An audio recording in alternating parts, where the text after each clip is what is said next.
This conference will now be recorded. So, Okay. No worries if you have to get out of here or anything like that. It's totally fine. The class is for you guys and the recordings will be up afterwards, so feel free. Yeah, let's start off with some questions because again, class is for you guys, so let's see what sort of issues you have. When I was doing the live action study, Mhm. because I was changing, so when I did the study of the animation, it was, you're copying like pretty directly, like frame by frame for the reference. But Yeah. then when you do the live action study, you're trying to kind of like design it, and Yeah. it was fun like changing the spacing to get like a more dynamic effect and motion. But the thing I bumped up against was because I was changing poses and stuff.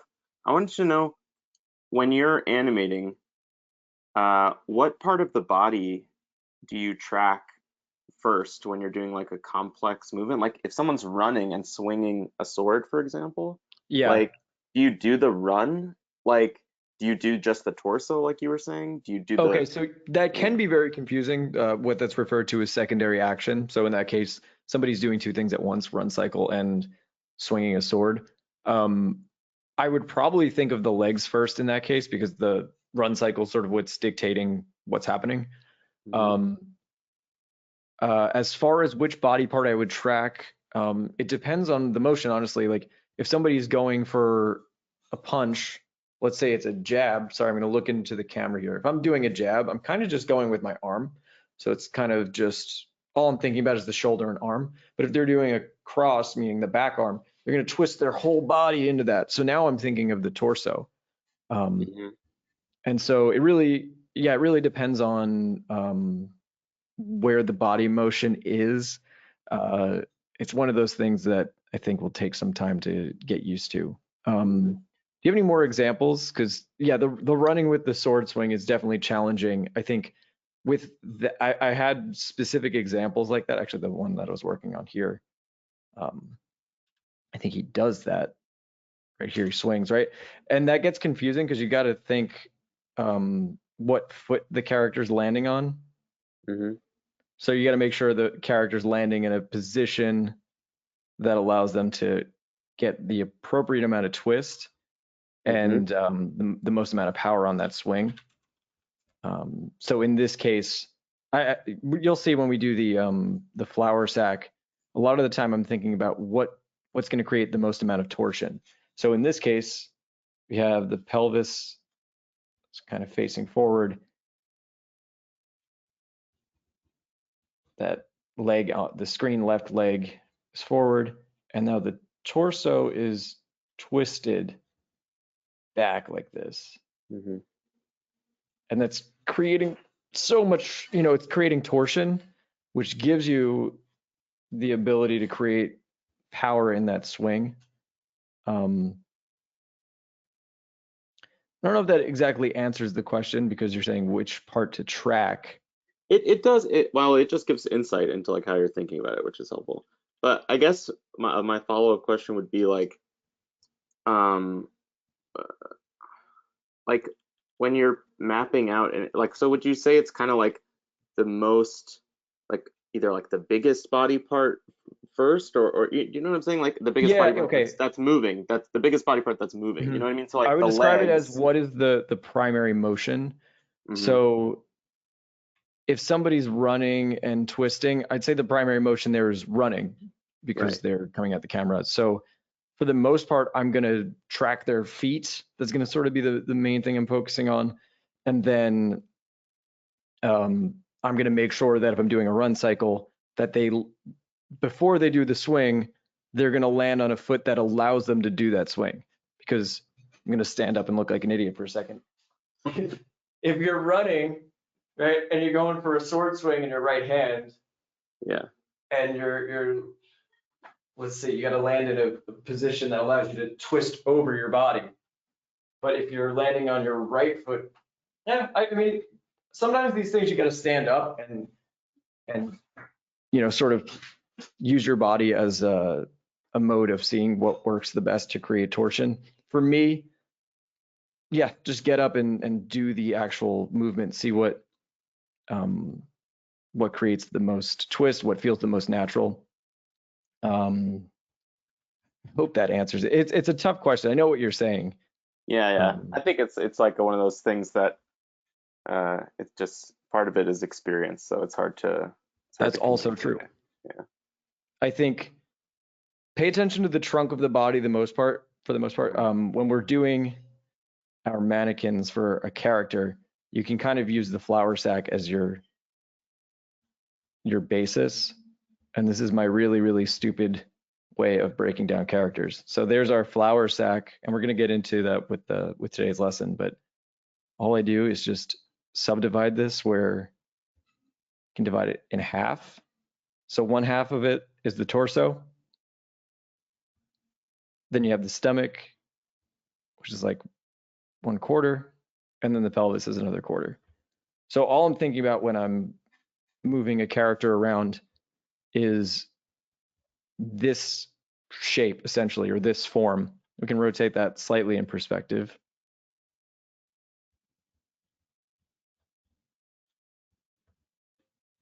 I'm going to add a little bit of depth here. You got to remember your boxes. So if I'm tilting this at an angle, it always comes down to boxes with me. I'm sorry.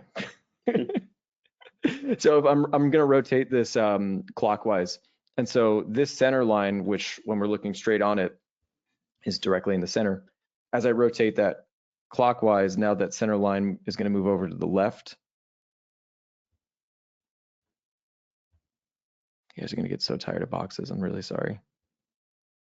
And we can see a little bit of dimension in the shoulder. What I like to do is imagine that ellipse on the shoulder, almost like if you had an action figure and you could pop out a little, elbow thing there, or a socket for that.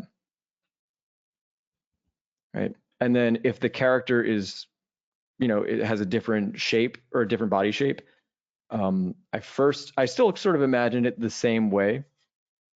But then what I'm going to do is add onto it. So let's say they have super broad shoulders. I'm just going to imagine adding onto that shape. Let's get this out of the way for a second. I'll draw some characters after that have this body shape. And then same sort of deal, rotating that in perspective. You can imagine where the original one is. And, I'm not too precious about these, the detail of perspective. You don't want to get so caught up that you're, you want to get so caught up that you're like doing NASA level experimentation and trying to get the measurements exactly correct. Because otherwise you'll drive yourself crazy.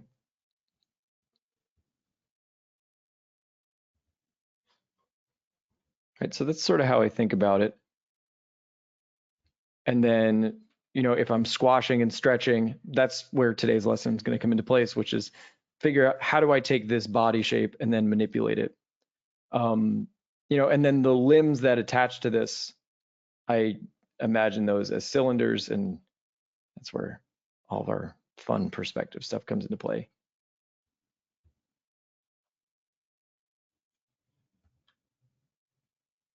All right, there's a little bit of a long-winded tirade to explain how I think about it, but are there any more questions, or tell me if I'm not elaborating enough on some things. I have a question about like dancing is something I really struggle with, because I understand what you're saying about like primary motion, but when I see someone like dancing, it's just everything is moving and I get really overwhelmed, like how to make, like where to start with that and how to make it like slow versus fast if it's a live action video.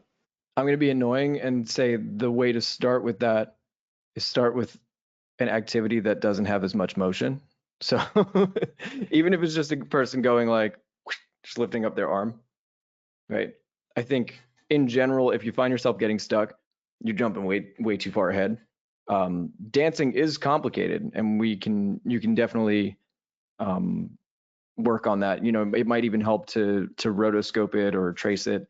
But I think start with something simple. Start with, like I said, just someone lifting their arms or something, which is a little less complicated. And then that will help you figure out how to move each of the limbs. And hopefully today with, doing the flour sack, that will help you feel a little bit more comfortable maneuvering the character mannequin around. Thanks. But yeah, I'd say 9 times out of 10, anytime I find myself getting really, really stuck and I'm like, oh, I don't know what the fuck to do here. I'm dying. That means I need to take a step back, do something a little bit simpler, tone it down, yeah, and just sort of relax a little bit. But dancing, if you're having trouble with it, that's to be expected. It's like really one of the most difficult things to animate. All right. Any more questions before we get into bouncy bouncies? Before we get into this. I do have one more thing I bumped into during the Sure. homework, if you think this is the right time. Timing out the initial frames when you're doing pose to pose. I feel like it's really hard to get for me to get a sense of the timing until I have like quite a few drawings. Like when it's just going from key pose to key pose. I remember you said that you will just kind of time it out and then drag frames around until it feels right, and then start doing more like of your spacing. Yeah, so we'll actually be talking about this today. I left one of these blank for a reason. Gotcha. We could even start with that actually, if that helps. If you can see my timing down here, I want to say like when I'm dragging things around, so to speak, I'm just dragging the key poses and breakdowns until that feels natural. So I start with, just my key poses and breakdowns, and then once I have a timing there that feels natural, then I go into more specifics of the timing charts, which might be slow ins, slow outs. So even though right there, that jump, it's missing all the nuances of animation, we still have a sense of what's going on time-wise. So now from here, I can go, okay, I like when the peak of the jump is held for 8 frames, and then it starts. I have 12 frames of holding, 8 frames in the air, and then it lands, and I'm just going to hold that for however long. So now from here, we can go into the specifics of it. So in If your that head, makes are you sense. kind of inserting like the rest of it, like as you watch it? Are you like, bump, like, Yeah, like exactly. thinking it So through? now from here, I think, do I want to, how do we want to transition from key pose A to B, right? There's kind of infinite ways we can do that. So before we start on this, I just wanted to say with everybody, what we're doing here is called pose to pose animation, which is we're starting with our major key poses, right? What I'm going to do now in between key pose A and B, we have infinite breakdowns we can do, right? We can do, I'll show you, we'll do a couple of examples. Let me just duplicate this so we can do it a few times. So in order for it to feel natural for us to get from pose A to B, we have to, imagine jumping, right? You have to brace your body. You'll tend to squish you'll bend down. You'll build what's, that anticipation, right? Your body is lurching forward. So my gut instinct is to do something like this. And we'll time out the breakdown poses in just a second. But my gut instinct is, okay, we have our initial pose. In order to build power for that jump, our little flour sack guy is going to lean forward. And you've seen I've done this with all 3 of them so far.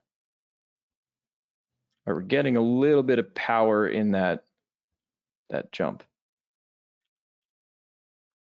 So now it's already starting to feel a little bit more natural. Except for that part where I messed up the loop thing.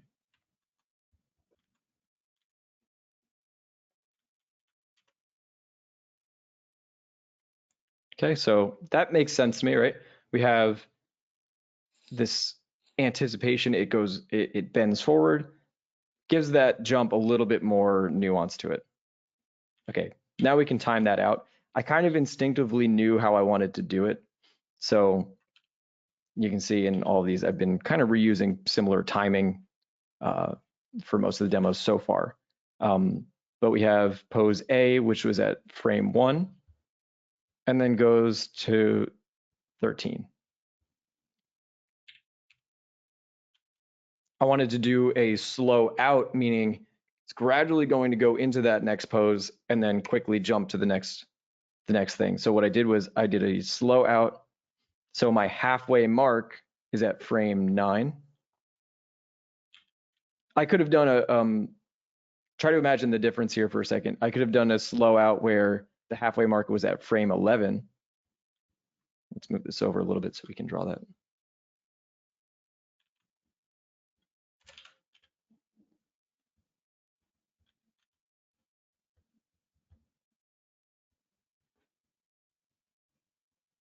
Right, but that would have left no drawings in between on the second half.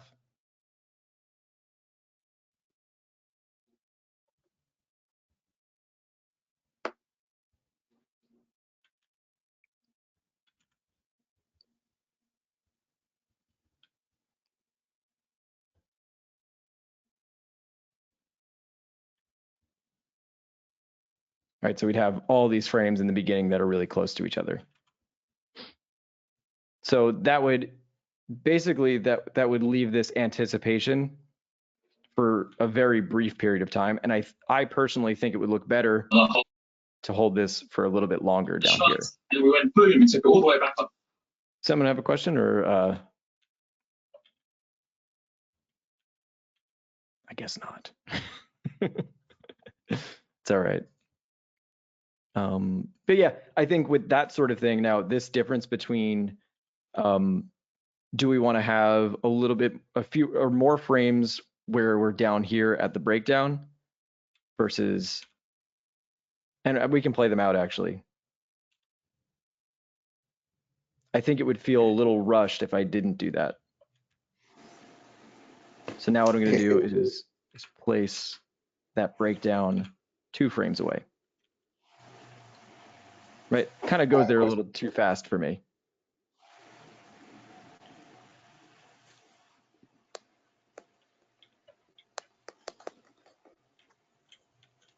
I have a question, James. Yeah. Oh, we got quite the echo there. What's that, my friend? Sorry about that.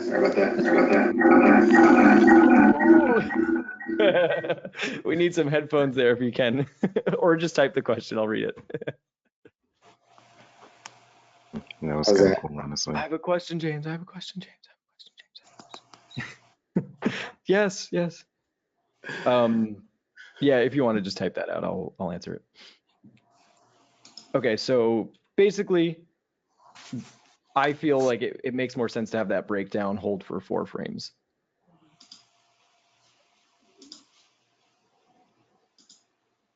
Cool.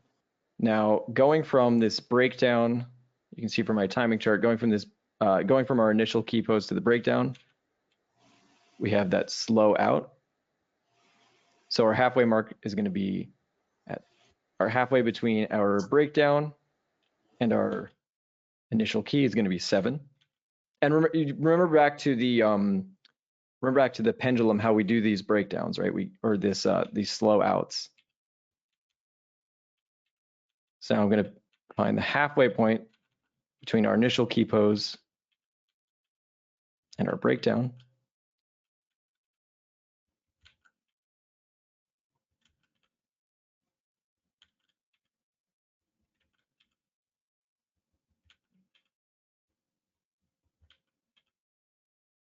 And notice what I'm doing here. As I'm squishing this forward, I'm going to add convex curves on the side that's getting bent or getting squashed. You see that? So this side is being squashed, and this side is being stretched out. All right, imagine leaning forward, your spine is going to stretch out, and then your stomach is going to be compressed.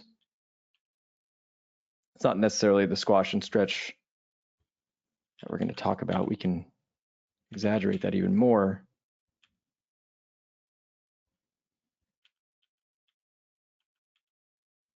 but we have that simple curve on the back and much more complex curve on the front.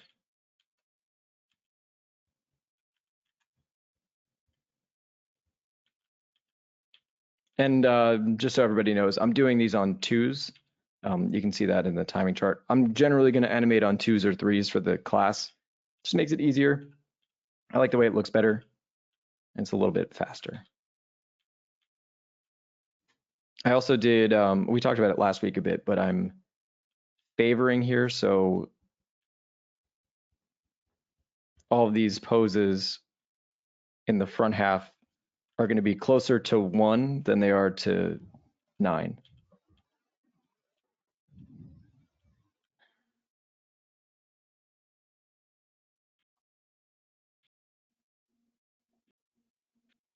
Hey, James, I have a question. Sure. For the class, are you planning on covering anything on like full limited animation, kind of like how Mitsuo Iso does it? Like, We can definitely talk about that. cool. Thanks. Yeah, no problem. I think that's like studying limited animation is really good to learn how to stylize and learn how to save time, obviously. But like we talked about last week, the a lot of the limited animation, I feel like it really deviates from what you see naturally. So it's very stylized in terms of its movement. Yeah, that's definitely where my preference lies. Cool. Yeah, I think, for what we're doing here is a little less on the limited side and more of filling things out. But I think it's easier to go from this or from a point of taking out frames than it is to learn how to add frames. That makes sense. Totally.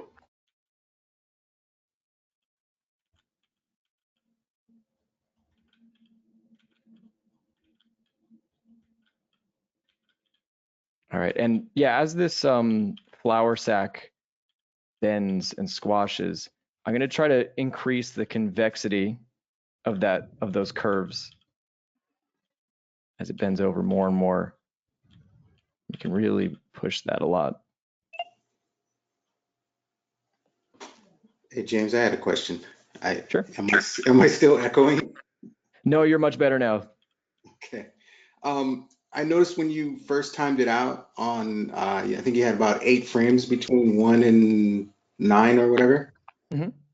If you're animating on 2 and your frames you're holding for is an odd number, do you adjust it to make them all even, or do you not worry about that?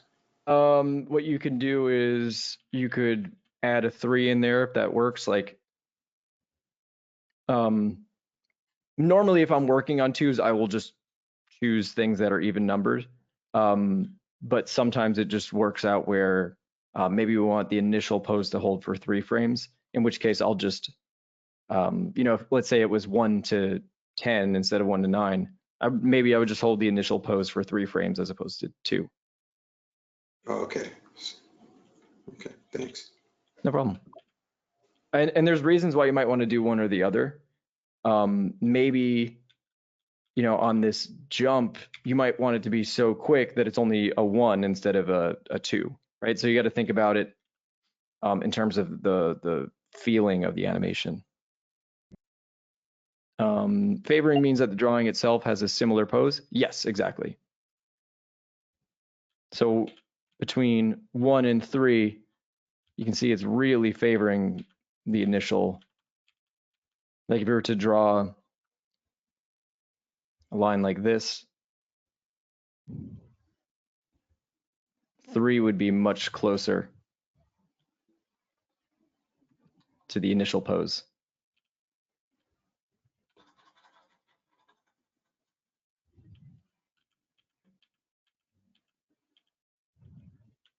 Okay, now we have our breakdown pose here. Call that 1A, or A1 rather. And one of the things I like to do anytime I'm squishing or we have this anticipation pose, just push it a little bit more. So I'm going to squeeze it down even more. So this belly, so to speak, is going to come out just a little bit more. See how far you can push that.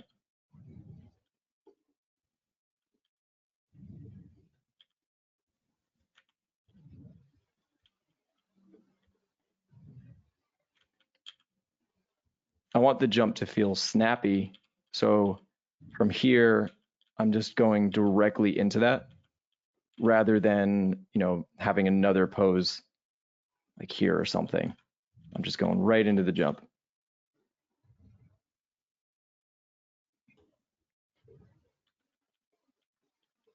Now's where we have to remember our bouncing ball, right? When anything's jumping in the air, what happens? Remember the bouncing ball. We have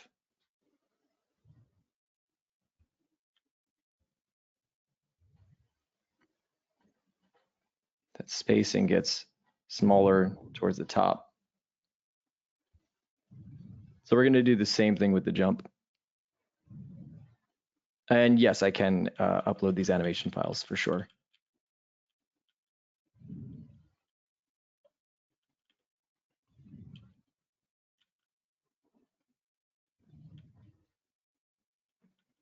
All right, so now between 13 and 21 is the next little bit we have here. So from our second key pose, which is up at the top, down to the bottom, or down back to the beginning.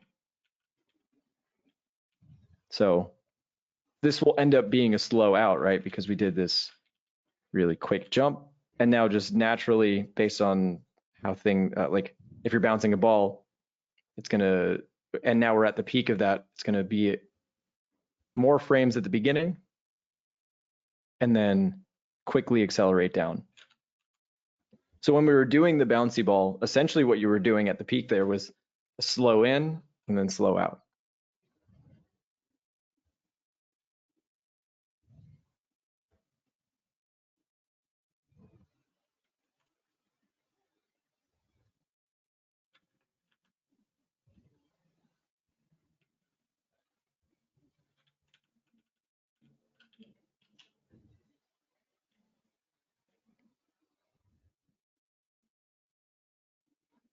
Also, don't mind our stretchy.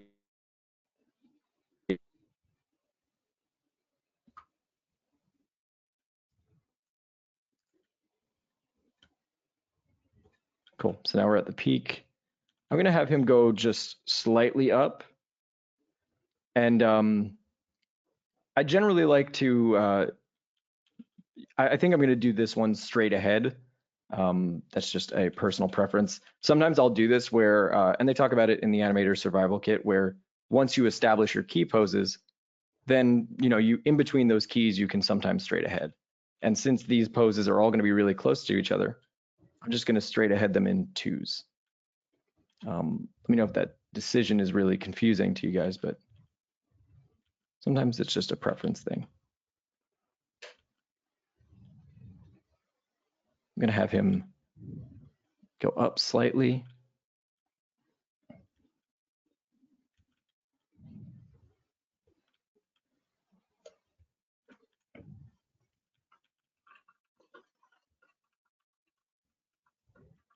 Also take note of how when he jumps up, now I'm stretching out that volume. It's maintaining the same total volume, but I'm stretching it out.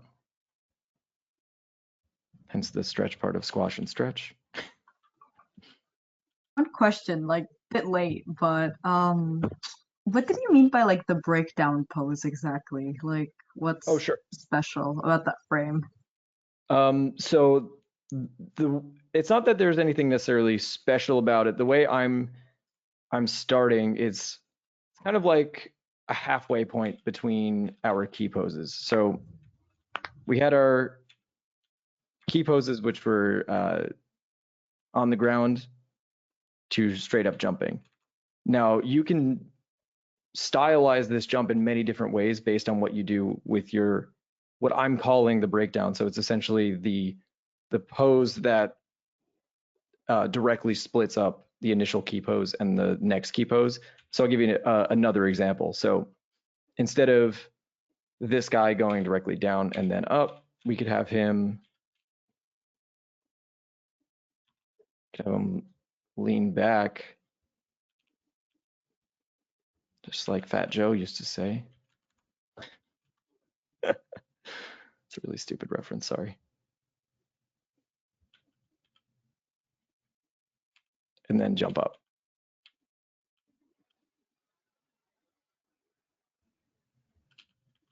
So I'm just imagining it as like the breakdown is another significant storytelling pose, if that makes sense. So the key poses were the two major activities that are happening, right? A jump is just ground, air. And then I kind of think of the breakdown as adding the flavor to the jump, or the flavor to the motion. We'll hold that for 4 as well. Right, see now that jump has a completely different flavor, and we've got a good sense of how this is going to work, even though we don't have all the nuances of the in-betweens.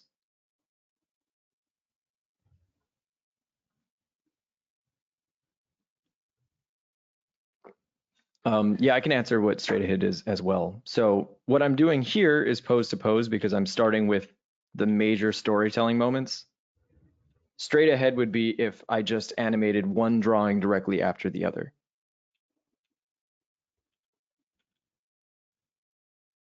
We should also do that second jump as well. So yeah, straight ahead would be if I animated it like this, where I did this frame, the next frame, the next frame, the next frame.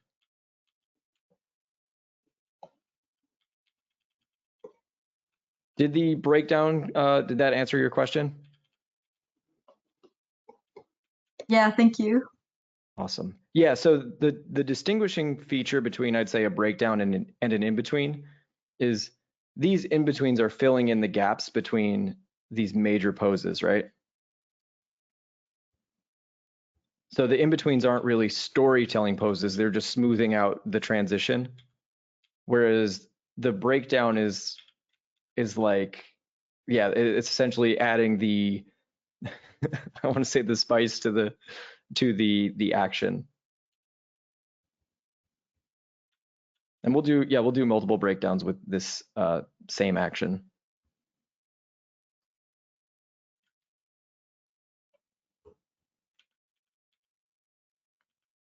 All right, now remember this thing is a flour sack, right? So instead of, we're gonna distribute the weight unevenly. So what's gonna happen is the flour down here in the bottom is gonna drop faster than the bag part at the top. And we'll just wait for my program to save.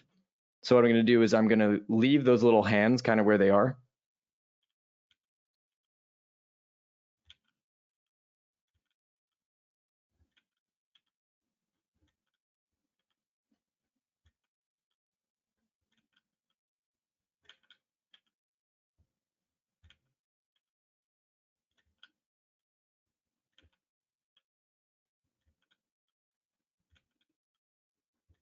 Right, so the hands stay up where they are, and the flour is now falling down.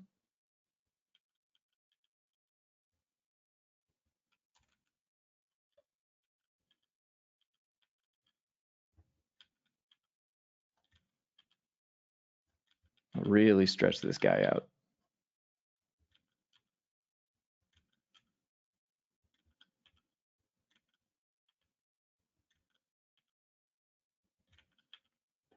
How much do you squash and stretch, you may ask? And the answer is whatever you want. That's the fun part.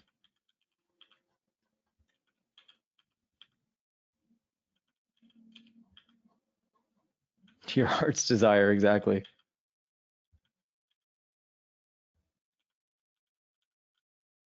Let's play that out.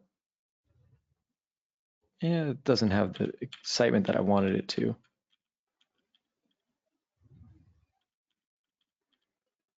Maybe we'll make that a little bit more.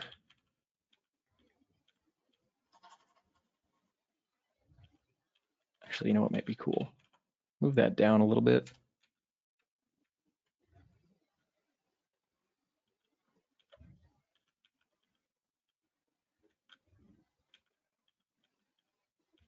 So I'm just going to smooth out that transition.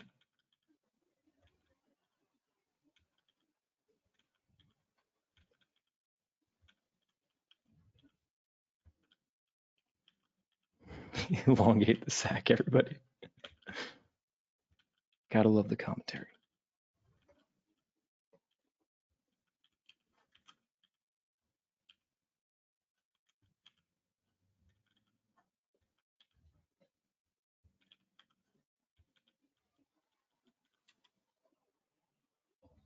All right, now to make that feel natural when it lands, instead of going immediately back into the key pose, or instead of going immediately back into our original pose, we're going to do what's called an overshoot.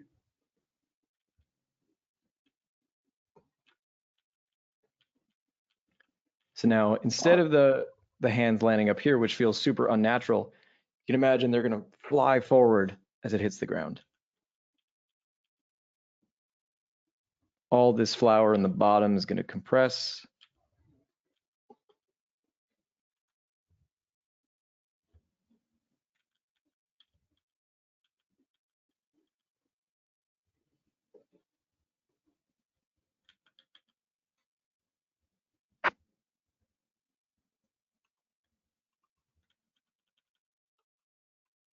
And we'll time this out.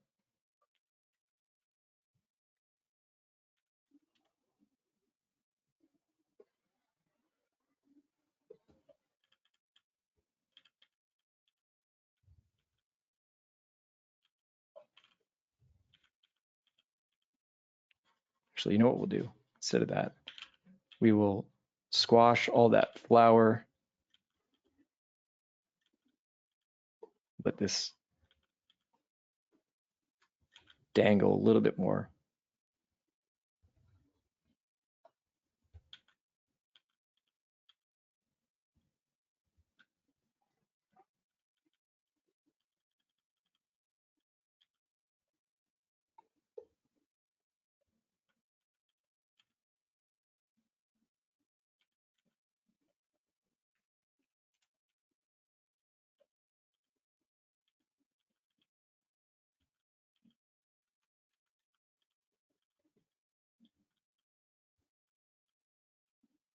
And now once this is squashed, right, I'm really spreading it out at the maximum as it hits, and then I'm going to have it sort of revert back to its normal shape. And have the bag dangle over a little bit.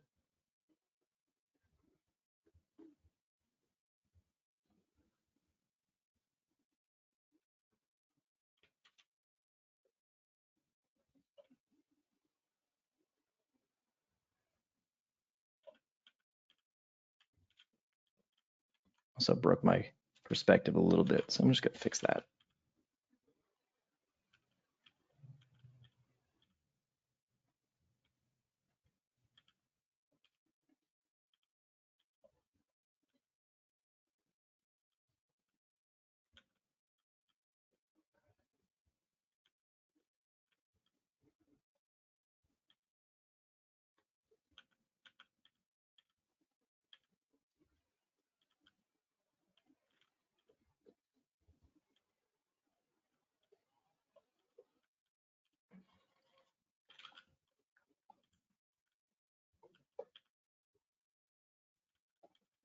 Let's try to get that feeling natural because I kind of want it to loop over again. So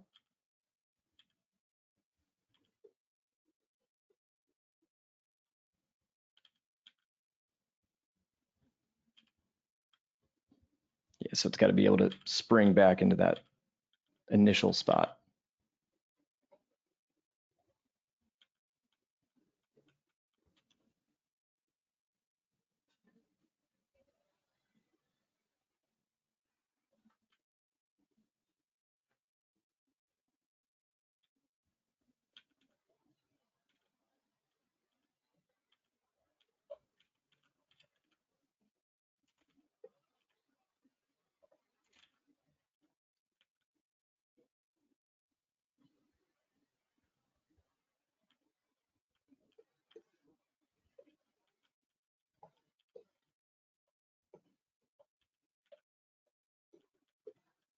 All right, let's play that one more time. Almost there. Yeah, that's feeling a little bit more natural now. So you can see when he hits the ground, it compresses a lot. And then I'm going to let that rebound back up. So all that volume compresses really, really flat and then rebounds.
So here's one of those judgment calls. I added this in between, and I actually don't think it's adding. It feels like it's removing some of that pop to it. So I'm actually just going to get rid of it. Have it pop back to shape. And then it's going to go from here, here, back up. And what I'm going to do is I'm going to add one more drawing where it's almost directly, where it's transitioning between those two.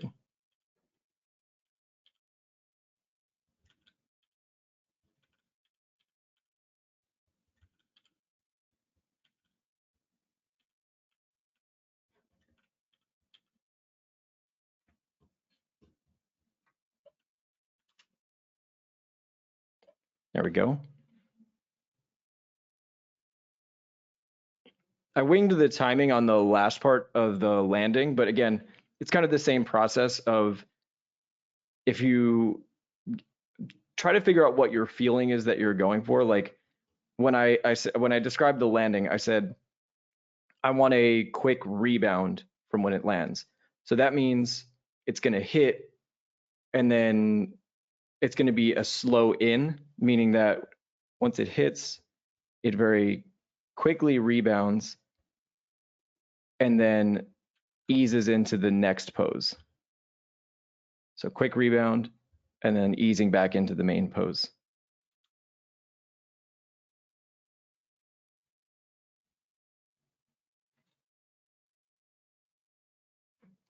Another important thing to do, just for shits and giggles, add a little impact lines. Got to do that.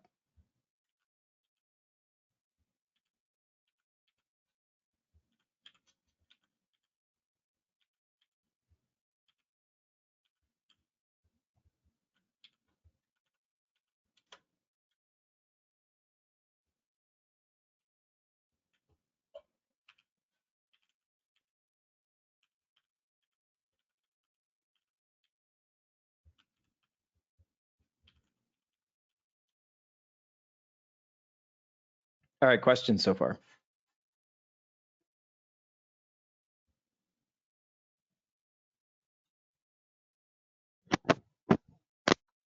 I have one. Sure. Okay, sorry about that.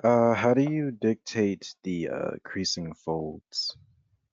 That's a good question. I mean, I think part of it is how exaggerated do you want it to be. Another part of this is I have studied a lot of fabric folds. So we have, I think these are referred to as half lock folds. What's happening here, it's probably a little too complicated. Another way to think about it is just the side that's getting compressed. The side that's getting compressed, imagine a bunch of C curves. That's it's sort of an easier way to think about it. Whereas the side that's being stretched out is nice and long like that. Another way I sort of think about it is I'm imagining it in two halves.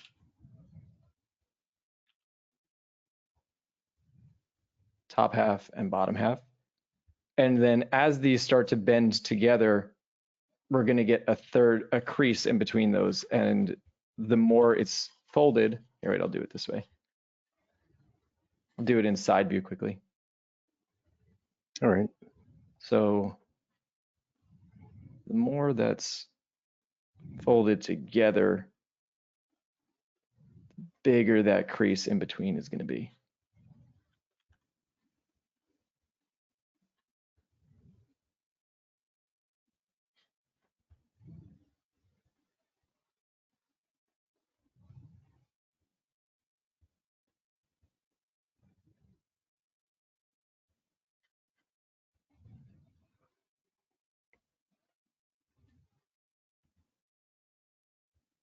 Even the skin kind of does that.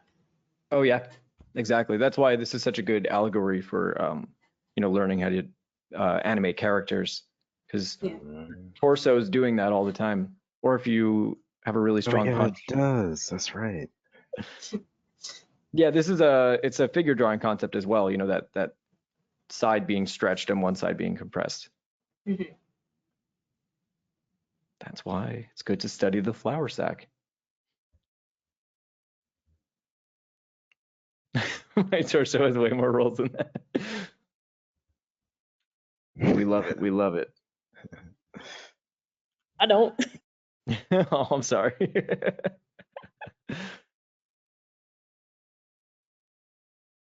All right, so let's try this one more time with a different breakdown pose, just to show you how we can, you know, use different styles. And like I said, the breakdowns are adding flavor to it, but we're gonna use pretty much the same exact timing.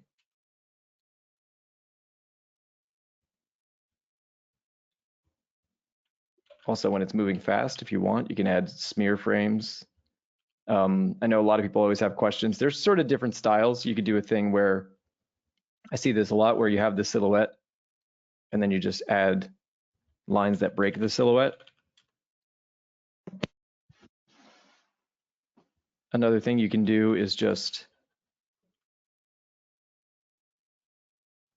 break this, actually break the silhouette like that.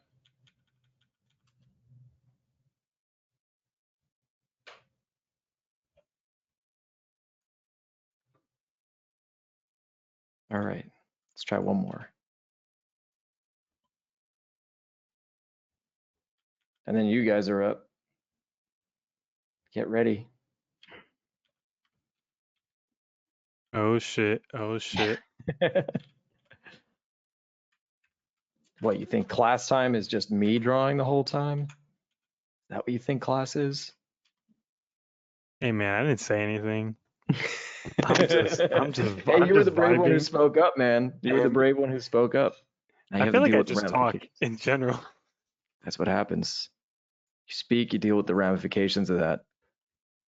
All right, so now this breakdown is, you know, it's different than the last one. And it completely changes, like I said, the flavor of the motion. And I like it. It's kind of fun. It like flops back and then jumps forward.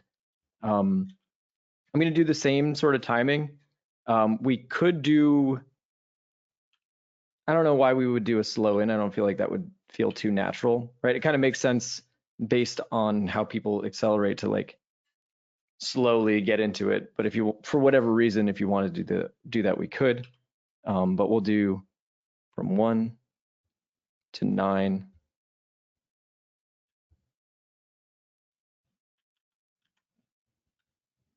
We'll do our halfway point at 7, right? Because we're going to do that slow out, meaning out from our original pose. And this is going to give the feeling of acceleration. Just repeating myself so that kind of gets stuck in everybody's head. Now it's going to work its way into the next pose. I'm actually going to change this initial key.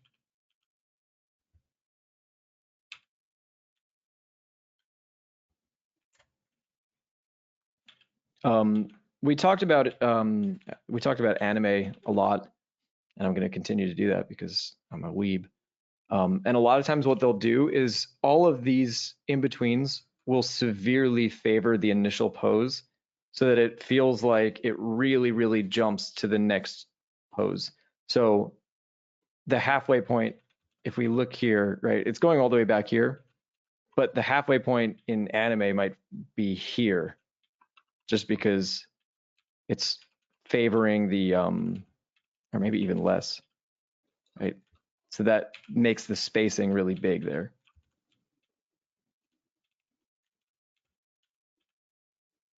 And why not? Let's play around with it. So we'll severely favor that initial pose. Severe makes it sound so devastating.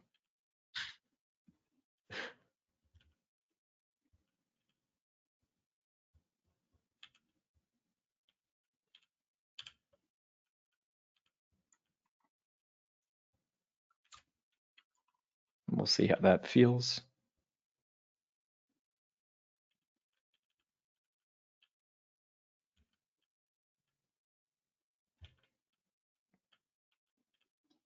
So I did the halfway point between my breakdown and my key. I did the halfway point at 7. Now I'm splitting that up. The halfway point between my key and 7 is at 5.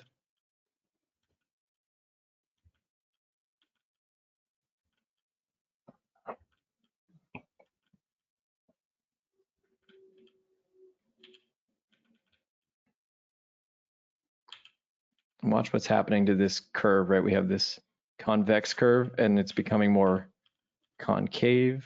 Or sorry, we have a concave curve that's becoming more convex. That always confuses me. Geometry. Yeah, you got to remember that concaves go inside. That's my little memorization trick for that.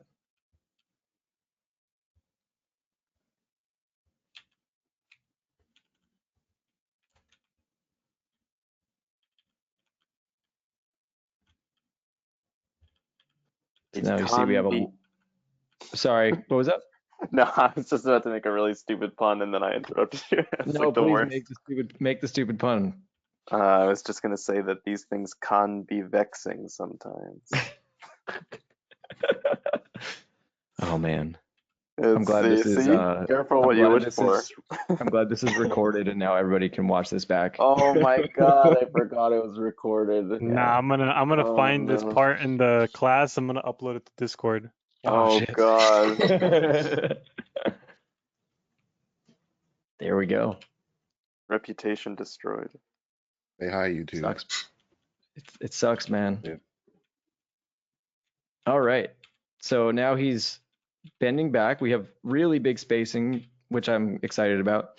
And then what we're going to do is instead of just having it go to that breakdown and then just be done, we're going to have it go a little bit further, right? It's easing into that pose. Settling into that pose. So rather than making this big jump and then just stopping there, that would feel too abrupt. So we're going to push it slightly forward. You can see I'm just continuing stretching back, but now the spacing has gotten a lot closer together.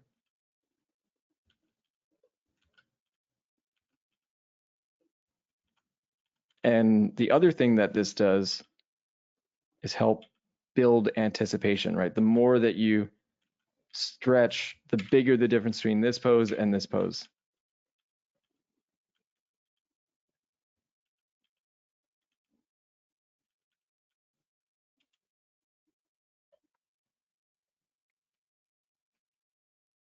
Cool. Yeah, and the only thing that feels unnatural there is at the end of the jump. It's got to go up and down a little bit.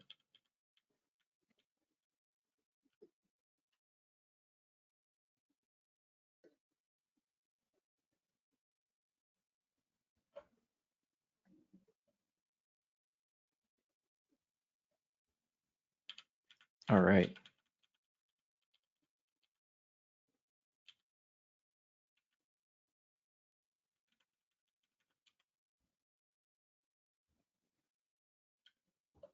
Should we do something fun? Maybe he'll do a little spin in the air. So now we have, call this C when it's landing on the ground again.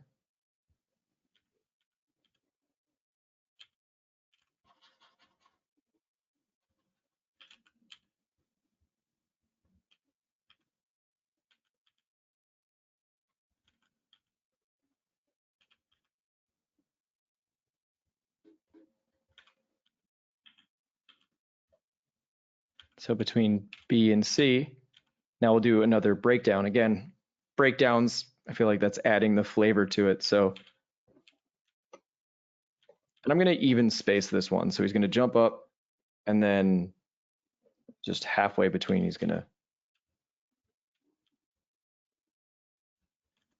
to do his spin.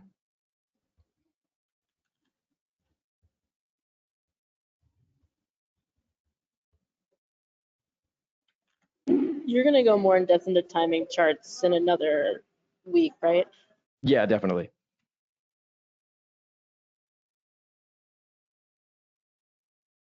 In the meantime, ask any questions that you're confused about because we should clarify some things. Did I confuse you when I said even spacing? Yeah, Okay. personally. Okay, so let me just work through what I'm doing here. So with our timing charts, right now we're just trying to get from pose B to pose C. There's a bunch of different ways that we can do that. Sorry.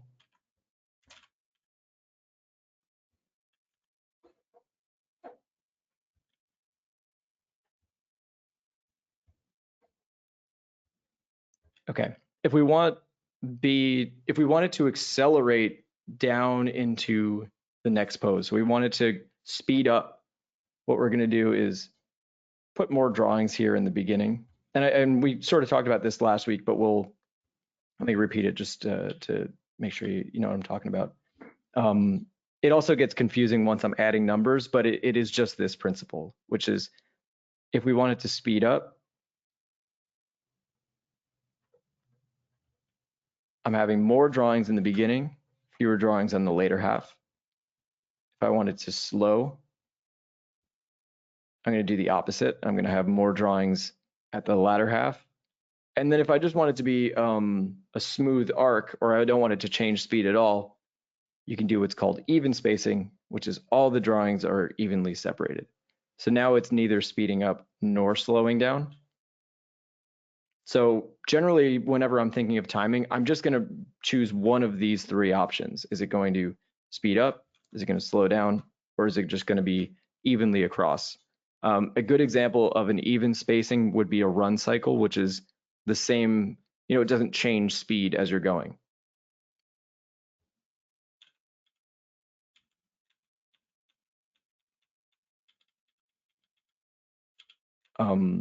But I think in this case, I did lie. I'm not going to do even spacing because it has to accelerate down towards the ground, so we won't be able to do that. So now what I'm going to do, we'll start with from B to C, we're going to do a slow out. So it's 13.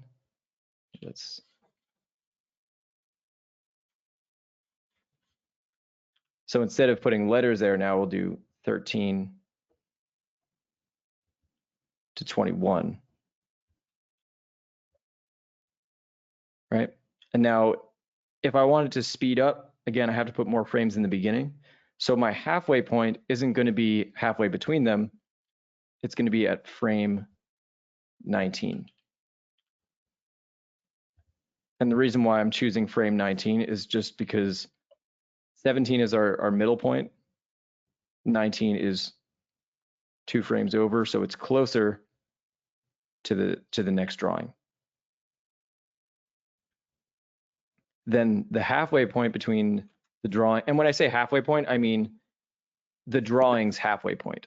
So then halfway between drawing 13 and 19, I'm going to go to 17 and then 15. So what's happening here is we're front loading those frames so that way it speeds up as it heads towards the ground.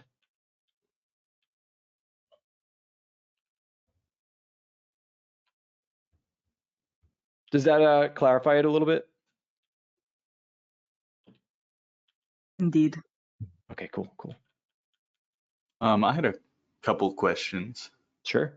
I was a couple minutes late. I think I lost some clarification on this, but which poses are you considering like your keys? I'm assuming like the static pose, the bin back, the top of the jump, and the land, or? Yeah, so the way I was doing the key pose, sorry if this ever allows me to pause it, the key poses are our main storytelling poses, right? And since this is just a jump, I'm thinking on the ground, in the air, on the ground, right? It's the heart of what's happening here. That's all that's happening is it's jumping, it's going up, down, up.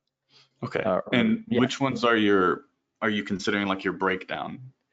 Yeah, I'm trying to show you that. My computer's frozen now. The breakdown is in this case, the breakdown is the halfway point where it's arching all the way back. Mm-hmm. Let's see if it decides to stop. There we go. So our breakdown pose is here. And the first one that we did, our breakdown pose it went forward instead of back. Okay. So your breakdown pose is your halfway point, and if you're doing between keyframes, you're doing approximately 13 frames. Your halfway point you're putting at the 9th frame. I don't want to say that the Or breakdown not is necessarily a consistently. halfway point, Okay. because in this case, it's not, timing wise, it's not a halfway point. What Mhm. I'm calling it's another storytelling pose Mhm. that's giving information about the movement. So in this case, it's arching back, and so that's a really important storytelling drawing. Mhm. The way I did it before, you didn't see, but I started with my key pose, and then I started with here, and then up in the air, and I said, okay, what are we going to do, right? The breakdown is going to add the flavor to this animation, so then I split it up here where it arches back. The only reason I'm saying it's not halfway is because there's only 4 frames where it's lurched back like this, Yeah. and so it's not technically the halfway point. I guess I was asking halfway as in like your halfway point on your timing chart that you're making, where you put it as like frame 9. Is that what you're considering it, or? So the reason not why I'm saying necessarily? it's not the halfway point necessarily is because from key A to B is 1 to 13, Mhm. and my breakdown is at 9, which is not really the halfway point between those two. So I just meant like halfway on your timing chart, like not necessarily numbers wise, like not number of frames, but yeah, okay. let's just say halfway, or it's just a drawing that splits up the keyframes. It has nothing to do with the timing necessarily.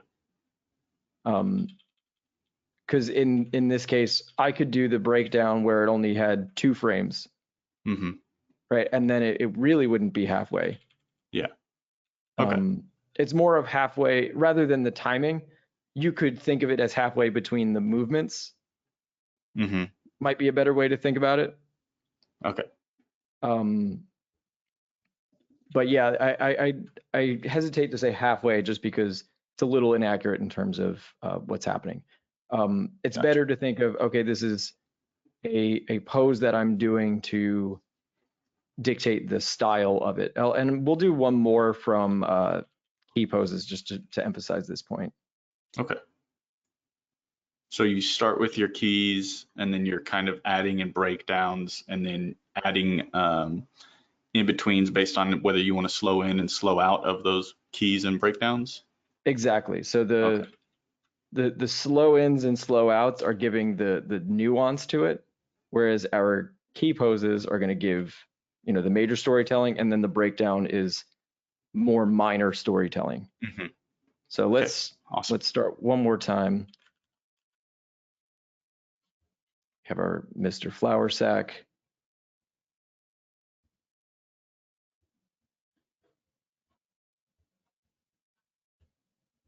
And then he jumped up real high, and we'll make him even more proud chested as he jumps dunking. up. Yeah. He's leaning back for the dunk. Exactly. Here we can make him reach up for the dunk. Yes.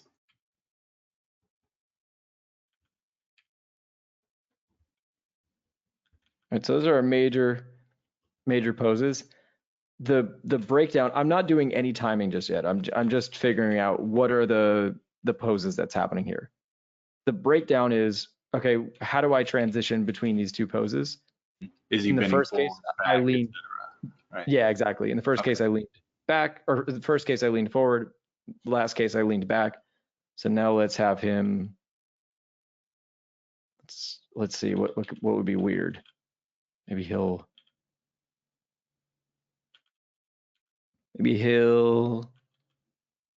go. He'll lean forward, but sort of twist a little bit.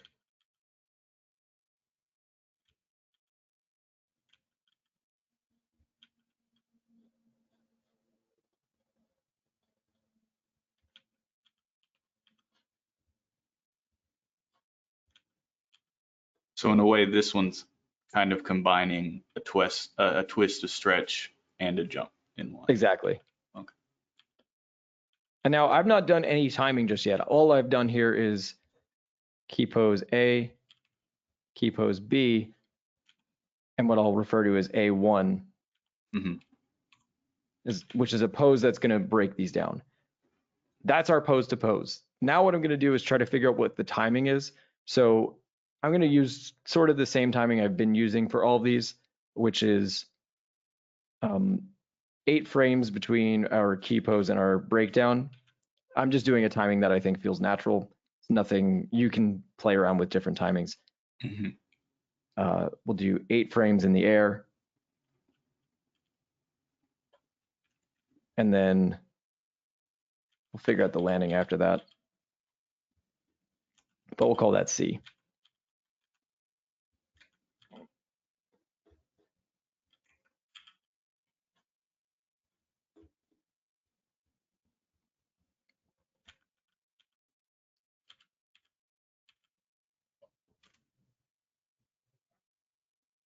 I'm gonna let that hold out. All right, so it's got none of the nuance of anything, but it's giving us, it's like an outline of what the total animation is going to be. Let's try a different breakdown instead of that one, because maybe we don't like the way that looks. Because I don't really like the way it looks. Let's do something peculiar.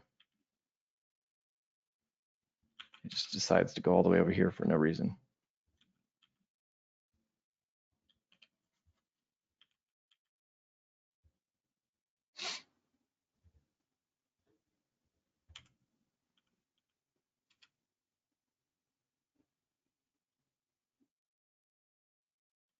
So all we're doing there is just figuring out the storytelling beats of this. Now going back to the other one that we were doing. Right, so now what we did was we had our storytelling beats. So 1 to 9, which was our breakdown. And that's where I start figuring out the timing, right? So now I decided, okay, I wanted this to be a slow out, meaning it accelerates. It starts slow and then gets faster. And then from here, which is our breakdown, we'll call this A1, I wanted it to speed up into B.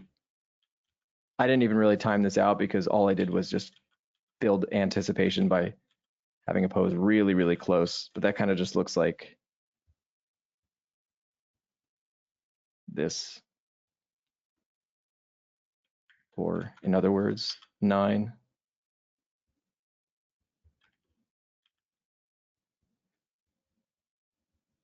Right, so 9 and 11 are really, really close to each other. And then it jumps up.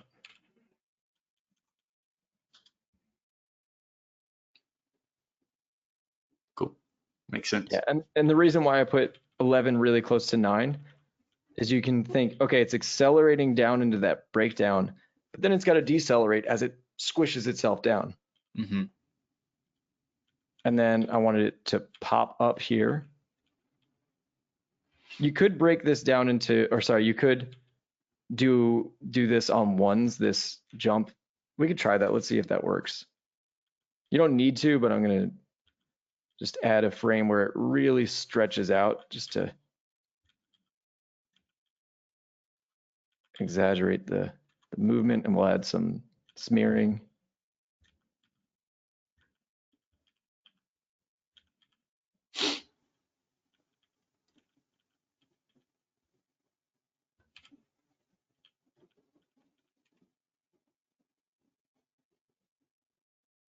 Kind of works. I don't think it needs it though. I think it pops without it. Yeah, it doesn't need it. All right, so now we're going to go from 13, or this key pose B, to C, and we're going to time that out again. So 13, oh yeah, I already timed it out here. We have 13 to 21, and it's going to be a slow out, meaning it's going to accelerate towards the ground.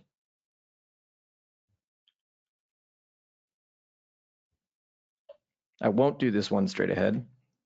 So 13.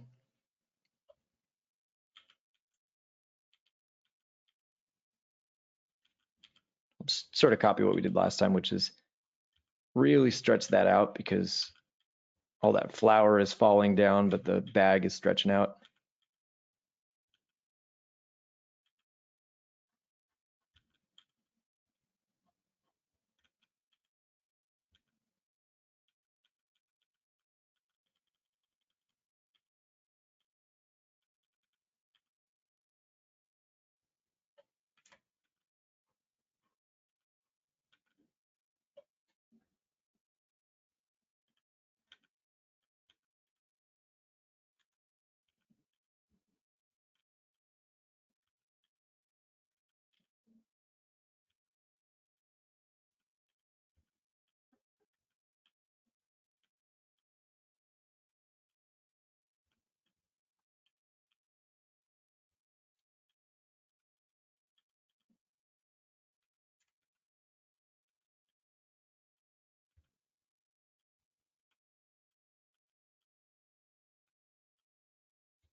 Let's see how that plays out. Cool. Now that landing feels abrupt, but that's what we're gonna, how what we're gonna fix. We'll make that more natural in the next step.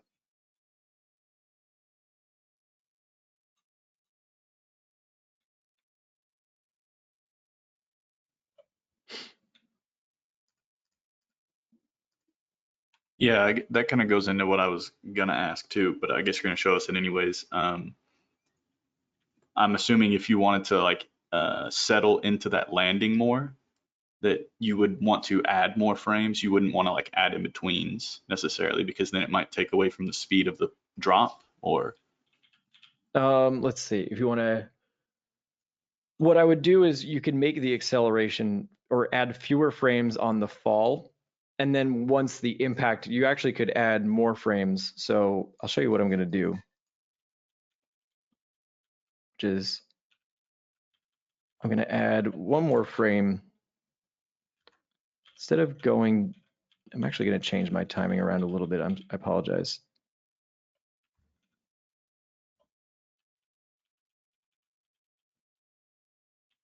When it lands, instead of going directly into C, I'm going to have it squash down a bunch, just like I did with the last one. And you're going on ones right here? No, what I did twos, was instead of having 21 be my next key pose, I'm having 21. Yeah, I'm having 21 be that squash. So we could rewrite this something like. So you shouldn't feel confined to the timing chart that you kind of make. That might be like a starting point, but you can make adjustments as you see fit. You could definitely change your timing chart. I think it's good to get a sense of how to write these out because it's really helpful. And if you're working with other people, like you could just do what I did here, which is you did your timing chart. You go, oh shit, there's a mistake. I'm gonna change it. Okay. Awesome. Just you change it in your timing chart because maybe you're handing it off to somebody who's gotta use that, I guess I'm trying to make sense of the timing charts and the breakdowns and key poses, like motivationally, like what motivates you to choose what you do. Well, the main thing at first was what feels natural, right? So remember, I started with these poses, and when I look at it, actually, I'm going to go back to the original one. You could play around with all different things, right? You have to start with what's your initial intent, right? My intent is for this thing to build anticipation by bending forward and then jumping up, having that hold there for a little bit and then landing again. If you wanted to, let's say, not make that feel like gravity, and you want it to feel like it's on the moon or something, you could have it last in the air for a really long time. Okay. Right. So in that case, it's all my intention of what I'm trying to get. Yeah. So it's all about storytelling. Initially, I timed it at 8 frames because that felt like a natural thing jumping up and then landing. But if you wanted it to be even quicker, let's try it on, we could try it on 4 frames. That to me, when I look at it, I go, okay, that feels too abrupt. I don't like the way that looks. All right. So what you're trying to do at the key pose / breakdown phase is get timings that feel really natural to me or to you. Mm-hmm. Right.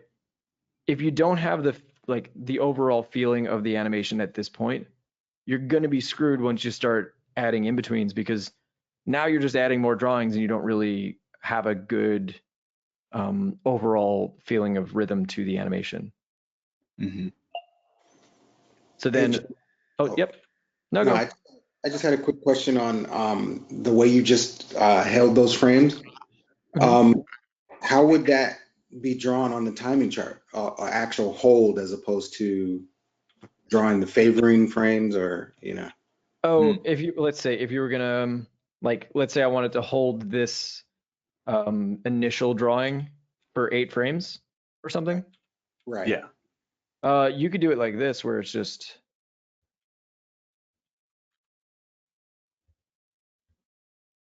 okay, I'm going 1 to 13, which is my next key pose, and then all I'm doing is putting a breakdown at 9. Automatically, that just tells you there's 8 frames in between there, and it's only one drawing. Does that make sense? Yeah, so you don't have to, I guess, kind of remind yourself what's favoring what, or. Well, in this case, nothing's favoring anything, right? Because if I'm saying I want to hold out my initial key pose for 8 frames, nothing's favoring anything, right? I'm just going from my storytelling things. Right. So you're not drawing any frames in between that, so you don't have to draw like the 10. Exactly. Or whatever. It's just super limited animation where I'm not adding any of the nuances. If I wanted something to feel like it's favoring, what I might do is, let's say we're going, let's say 1 to 5. I would do this. I put 3 right next to 1. And that shows that 3, in terms of the drawing, is really, really close to 1. So in the other example, 9 is right in the middle of 1 and 13. Yes, yeah. So it's not favoring either. It's just like it's No, because that's my breakdown pose here, right? So there's no it's hard to say if it's not really favoring anything. It's just going the midway point, or the breakdown is just happening at 9. So I'm doing that. There's no it's not easing into that pose, if that makes any sense. I guess you could argue that this is closer, the breakdown is closer to A than it is to B, but I think that's too much nuance. Right. Yeah. So then, like I said, once we have the feeling of things, or once we're looking for the feeling of it, if we want 1 to accelerate into 9, now what I'm going to do, I find my halfway point. The actual halfway point between 1 and 9, like numerically, is going to be 5. But if I wanted to accelerate, I'm going to put the halfway point at 7. And then halfway between 1 and 7 is going to be 5. And then halfway between 1 and 5 is 3. So you can see we're accelerating up to this next pose. Essentially, yeah, it's just accelerating up into this next breakdown pose. Makes sense. Cool. All right. I see best explanation from someone named Phone. I don't know. I don't know if that's a real name. If that is, that's a sick name. But thank you. I'm glad it explained it. It's a tough concept to explain, but I think hopefully we got the gist of it. I think that explanation has helped a lot for sure. Great. All right. So then the way we make the landing feel natural, like I said, is we're gonna do an overshoot. So, its resting spot is here, but we're overshooting down further, and then it recoils back to its initial state.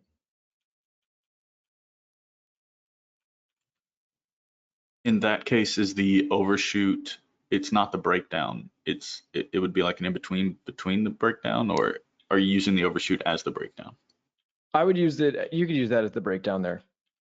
I didn't write it as a breakdown, but yeah, you could definitely use that as the breakdown. Okay, cool. Yeah, it would be here, here, and then there. So basically you have that key pose, your breakdown, back to your resting key pose. So the process would go, someone asked a question, get the key poses, put the key poses of the frames to feel good. Yep. Plan the ease ins and ease outs, and then add the in-betweens. Exactly. Versus the straight ahead workflow, which would be, I'm just gonna literally just animate one after the other. There are times that you might want to do that, and I tend to do this a lot actually, where I'll plan out my key poses and my ease. I'll do, I'll go A, B, got my key poses. I'll figure out my timing, but then instead of drawing it, instead of doing my breakdown and then doing the in-betweens, I might just figure out my timing and then just draw one after the other like that, just because there's certain situations where that feels more natural and kind of works. A good example is right here. I was thinking, at the top of this jump, I'm thinking of it like the bouncing ball. So it felt more natural to actually just draw these in-betweens as straight aheads.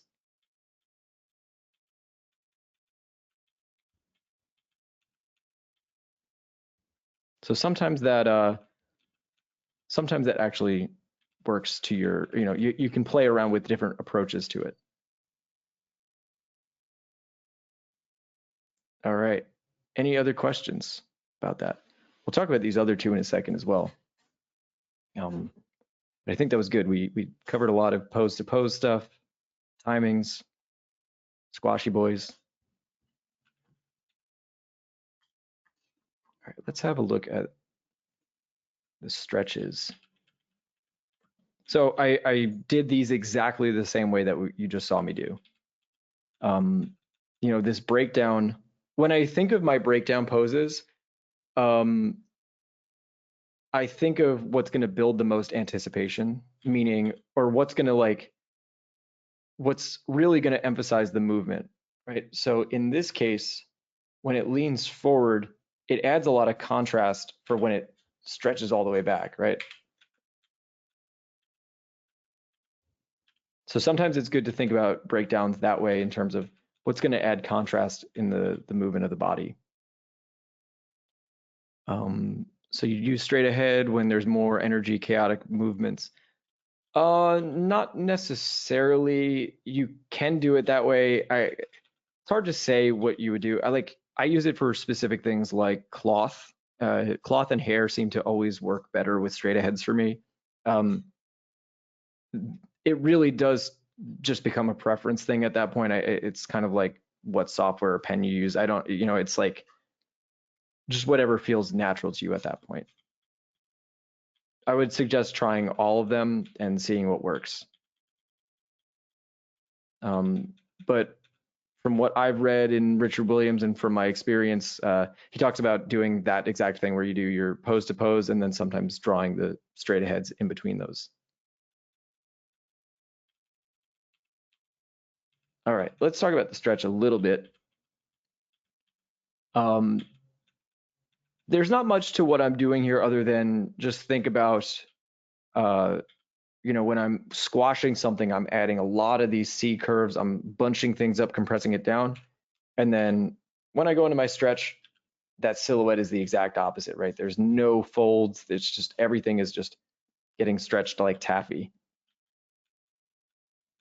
It's pretty straightforward. It's probably easier than doing the jump that we started with. So if you are comfortable with the jumping, that's going to be easier than the stretching. Or the stretching will be easier, sorry. The twisting one is more complicated, so we'll talk about that in a second. That kind of deals a little bit more with perspective. I think it's annoying in general, or it's like something that's kind of uncomfortable in general to get used to. But the way I'm thinking about it is as I'm twisting, I'm just adding torque. I'm rotating that box. Another way to think about it is we've got two rectangles, and I'm going to keep the bottom one the same. I'm going to twist the top one. So now I've rotated the top box. I've kept the bottom one the same. And what that does is create tension towards in the direction of it turning. Shane says boxes again. I'm only going to do it for a little bit. We're we're done after this one. I promised you I wouldn't torture you guys with boxes. So if you feel like you don't want to do boxes, don't worry about the twisting today. We love boxes. PTSD kicking in. All right. So this is where we're going to start with you guys drawing. So if you want to start with an easier one, I would suggest starting with just the stretch as opposed to the jump. Jump's a little more complicated. Start with your key poses, which is resting to your stretch. And then break that down. Okay, what's the pose that's coming in between that? I did that compression down to the ground, right? Because that added contrast. And then we want to get our slow ins and slow outs.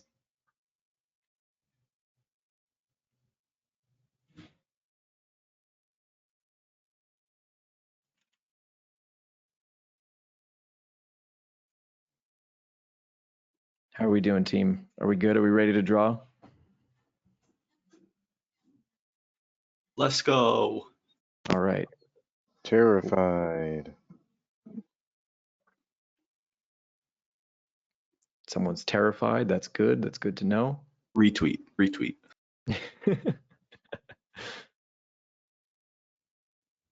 So do you expect us to like try and do it from like our head to have it like fold and stuff, or do you want us to like solely use yours as an example?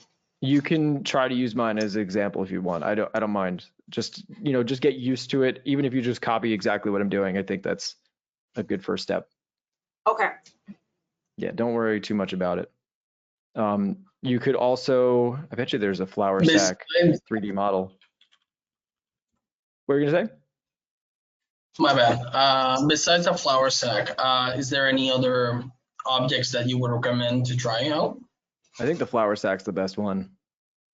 I mean, you could use a bouncing ball as well if you want to just do, if you want this is a little bit easier, but just a bouncing ball going up and down, smashing on the ground. That kind of trains you to, work out those squashes a lot. I think we're better than that. I think we're past it. Yeah, no, but I meant the opposite. Instead of something simpler or something a bit just in case. Once we finish practicing with the flour sack, if there's anything else you could recommend. Oh, you want something more complex? You could do a character. You could do, that's kind of what we're working towards. You could do Spike punching Asimov in the face, getting all that squash. Okay, I think I asked for too much. Look at all that sweat. Yeah, look, guy's dripping in sweat.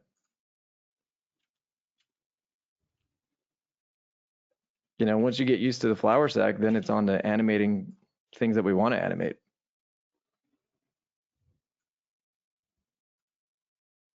What do I want to animate? One Punch Man. I thought this was a class about animating flour sacks. Yeah. That's what I'm saying. I thought this was where you tell us what we want to animate. Oh, this is the part where I tell you what. This is the part where I tell you what your preferences are. Yeah, Yes. I'd appreciate exactly. that, honestly. Absolutely. All right. I'll make sure I tell you guys exactly what to like, what not to like, what clothes to wear, and what music to listen to. I'll give you a list at the end of the day. That Finally. takes a lot off my back. Thanks, James. There you We're go, trying man. to trying to get inducted into the Council of James. James's. Oh, good. Yeah. Look, Well, decision making is hard. Yeah, I like people that listen to my every whim and have no autonomy, so that's perfect. I had a quick question about file setup. Sure. So you animate on 2s. Now, when you create the new file, is it a 12 frames per second or is it 24 frames? No, I do everything on 24 frames because there are times that I want to use ones in between. So a good example is I did that on the twisting one. I wanted it to have a really quick twist, and so the ones stand in contrast to the 2s. So it's actually a really nice thing. I'll use that all the time, where I'll mostly do things on 2s and 3s, sort of as like my home base, and then if I want something to be really snappy, I'll use a 1 for it. Okay, so always just default to make it 24. Yeah, I suggest that. Okay, cool. Thank you. Yeah, you're welcome. It just leaves you with the option, right? There's no sense in depriving yourself of that option just to be able to say, yo, I did this on 1s, dog. Sounded real cool, right? Yeah. Up on my 90s hip hop. Questions. Yep. What's up? Yeah, question sort of off topic. In the Discord, is it possible if we could have like a sort of group chat forum where people can ask about the programs they're using? So in case if you have a Harmony question, you could ask someone else in the that way the classmates can help each other out in the. Sure. I just added a room called software discussion.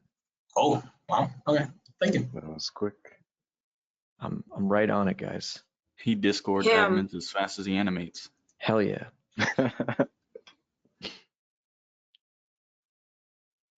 Hello, I have a question. I think I may have missed this because like I had like a work meeting that kind of came up. So I think I missed when this was being discussed. But so for the ease in and outs, that's for like, easing into the keyframes and out of the keyframes, and then the in-betweens go where exactly? I don't know if I So the way I'll do a quick demo of that.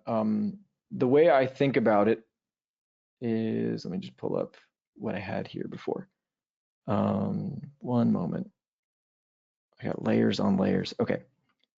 So I think about my key poses, which are my main storytelling poses, right? We have, in this case, I've got A, which is on the ground, B, up in the air. So that's how I start before I even think of anything about timing, right? I'm just going, okay, on the ground, in the air. Now, how is it going to transition from on the ground in the air, right? Because if you imagine something jumping up into the air, there's got to be some sort of transition. It's not just going to go, it's not going to levitate, right? If somebody goes to jump in real life, they bend their knees, their torso goes down, they lean forward. So in this case, I'm going to put what's called a breakdown pose in between those.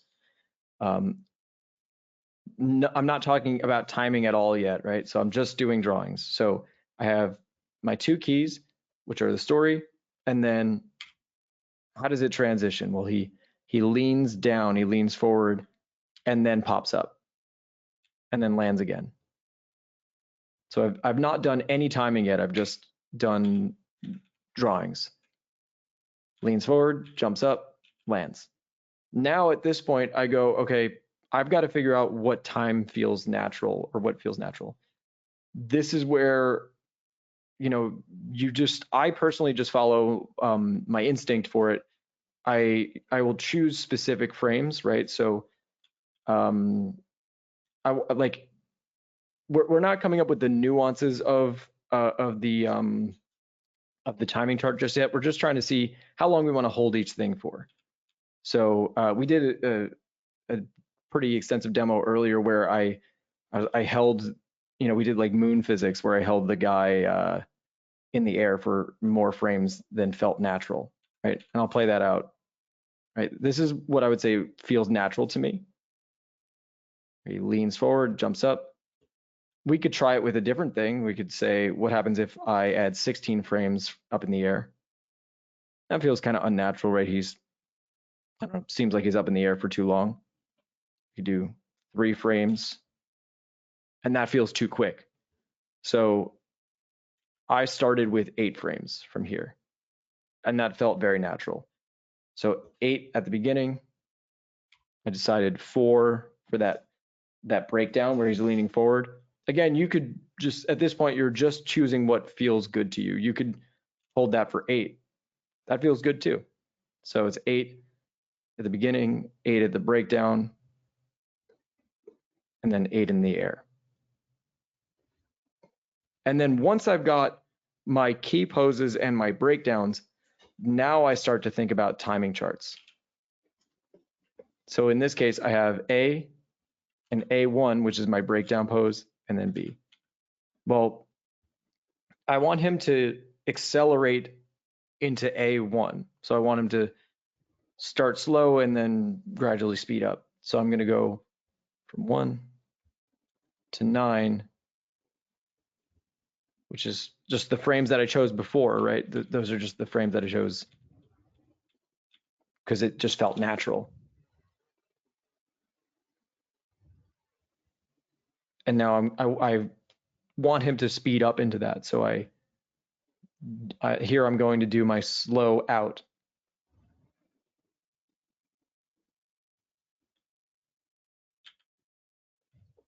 Right? So these drawings here are the in-betweens.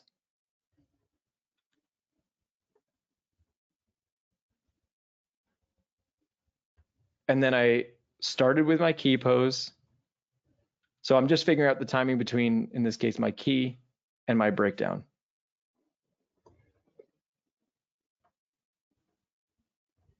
Then in the next one, we could do from, in this case, 9 to 17, which is my breakdown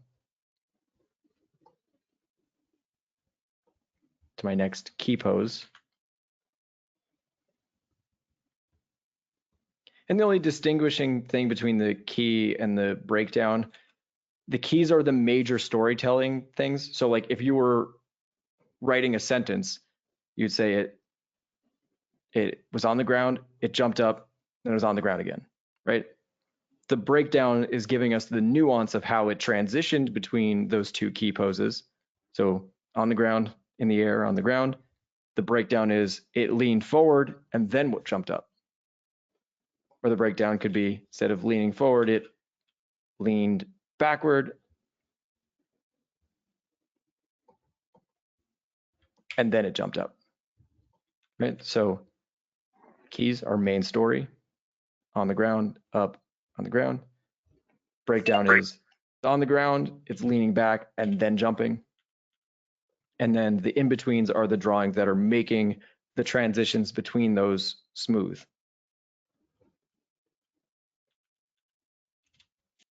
Is there ever a point where you would put frame 1 through 17 on your timing charts, or is it best to split it? I split it. I think it's way more manageable to do it that way. You could do it the other way. I wouldn't suggest it. I usually will do, yeah, I'll do from key to breakdown. You could do breakdown to breakdown to breakdown. Someone said breakdowns are kind of like a visual adverb. Yeah, that's kind of how I would think about it.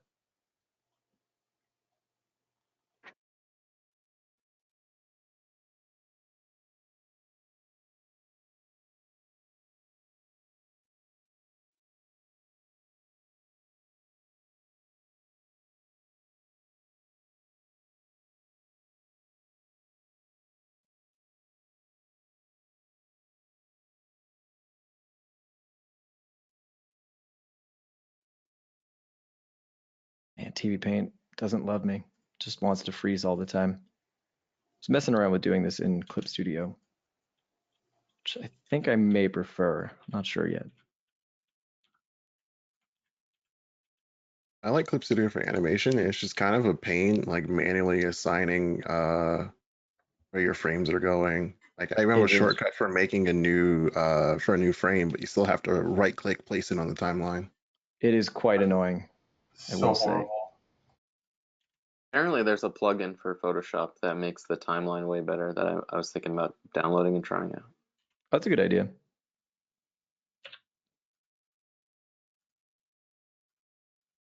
I was going to try to do a slow motion punch. I didn't get around to it though. Is that Luffy? Yeah, it is. You know what? Perfect example for squash and stretch. He's the rubber man. Exactly. Yeah.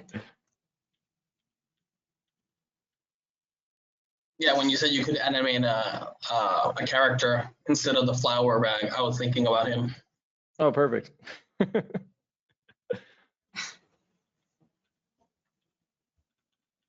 Here we go. Okay, now I got to figure out my timing. While you guys are working on that, I'm going to mess around.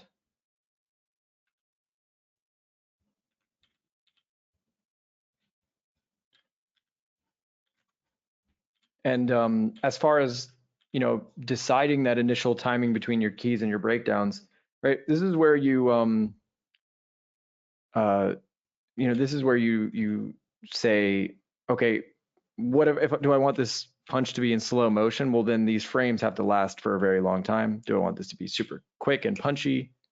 No pun intended. Noah, we were having I was having you guys do stretches with your flower sacks or jumps if you want to do that. Cool, thanks. No problem.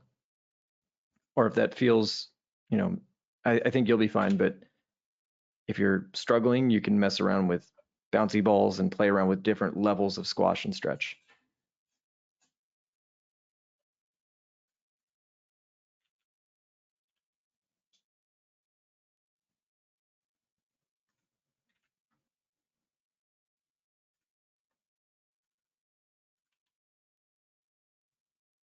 On this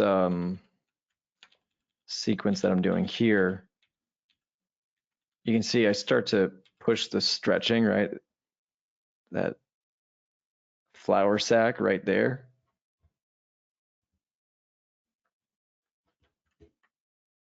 Right, and I'm just gonna keep compressing that flower sac back.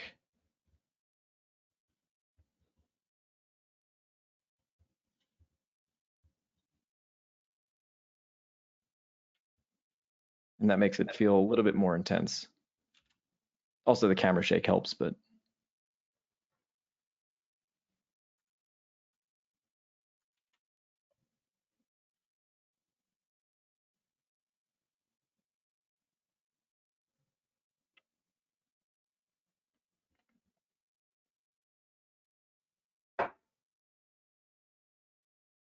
you know, for these sequences, looking back at it now, I think it would be cooler to do some squashing and stretching on those impacts. I'm not going to because that ship has sailed, but you know, for future animations, that's like, okay, now I know how to improve it for that next step.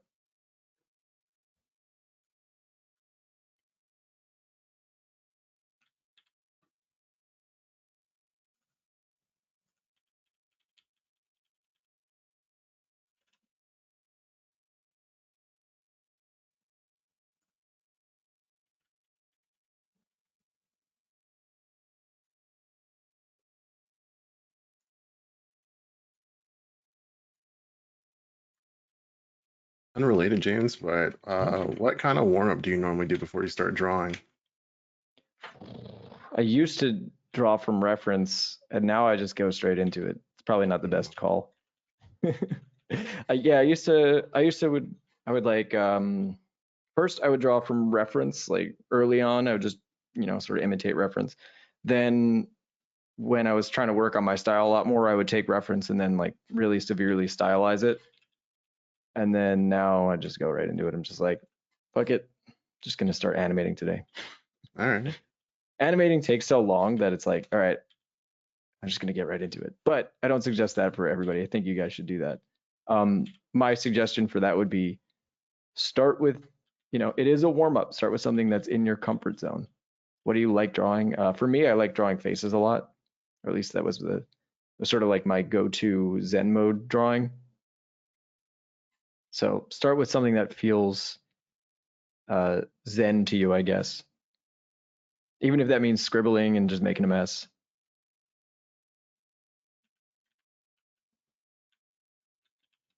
I'm doing a little stretch here.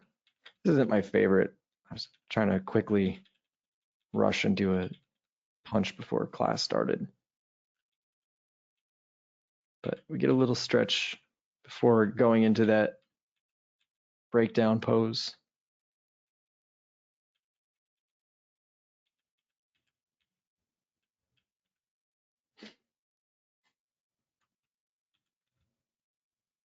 So in this case, it would be A, B. A and B is our key poses, right? It's punching. Our breakdown, see, pulls that back.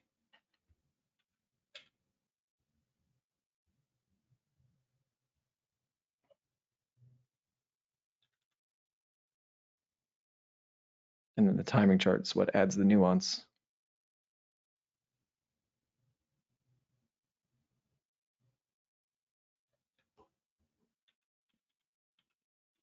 Actually, I'll do it this way. Yeah, in this case, I would have A1, A2, and then the punch. Sorry if I'm distracting you guys. You're just making me jealous, that's all. Oh, I'm not trying to. Not trying to. I'm just kidding. You got this. You got this. It's a good jealous. Good, good. That's what we want. It's an aspirational jealousy. When I look at other animators, I'm like, oh man, I got to do that. So it's that's just the feeling of being motivated. Amen.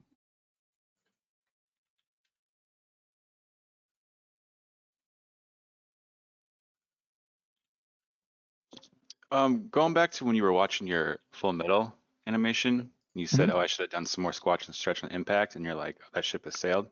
Is that because it's like kind of like a losing battle to go back into an animation and try to retool all the frames and stuff and add? I did all the in betweens and I'm already inking it. So I'm just like, Gotcha. I'm just gonna finish it and then. My mindset is always better to have a complete but imperfect product than a perfect product that never is completed. Right. I was just asking because I tried to go back into my cube animation from the class and like, because I didn't, it was like looking horrible. And then I just kind of got lost in my frames and I was like, I made it worse. Sometimes And that then can so I happen. just like restarted like a new file and I don't know. I generally think I have a mindset, and this is just art in general, that I don't like going back into things. I'd rather just start something new. But people go back into stuff and it's totally fine. It's just for me, the sequence is 10 seconds. So it's like, it's just too many drawings to go back and try to redo stuff. Right, right. Ideally, you'd want to correct it at the stage of your keyframes or your keys and breakdowns. So that I'd want to know exactly what's happening at that point. Okay. Yeah, I couldn't even imagine. I'm struggling with the cube, so this is a so. lot. But Yeah. it for me, it kind of ramped up quickly once I got comfortable with, honestly, the flour sack is like such a hugely important, it's such an important concept to be able to get down, and this idea of keys and breakdowns. Gotcha. Thank you. No problem. Edward says, I know I'm lying to myself whenever I say I'm going to go back and finish an old project. Yeah. Can be challenging. I never do that. I just have the philosophy of if I ever go back and finish it, I'll never ever go back to finish it. I'll never actually finish it. And so it's done when I stop touching it. Yeah, exactly. I have the same philosophy on it. Actually, for me, doing YouTube was a huge help in that regard because once I, the turnaround for those is so much shorter than, like a full animation or something. So it kind of got me into the process of being like, okay, I have to have this done by X date. And then after that point, once I reach the cutoff, then I'm done for good. I think having that mindset is really helpful. 'Cause otherwise, sometimes you just belabor things and it doesn't get any better.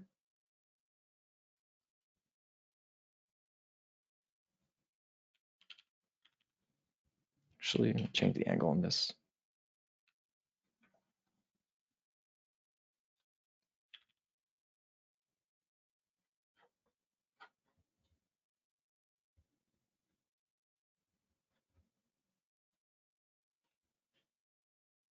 Kind of like Cyberpunk 2077.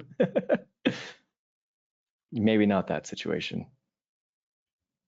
Maybe they should have spent a little more time on it.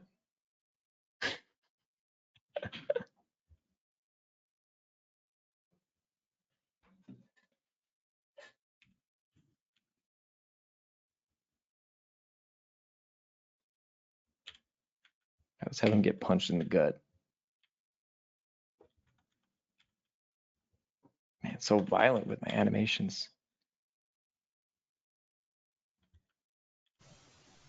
I got a bit of a question. Sure. What would you say is the best resource to practice the mannequins?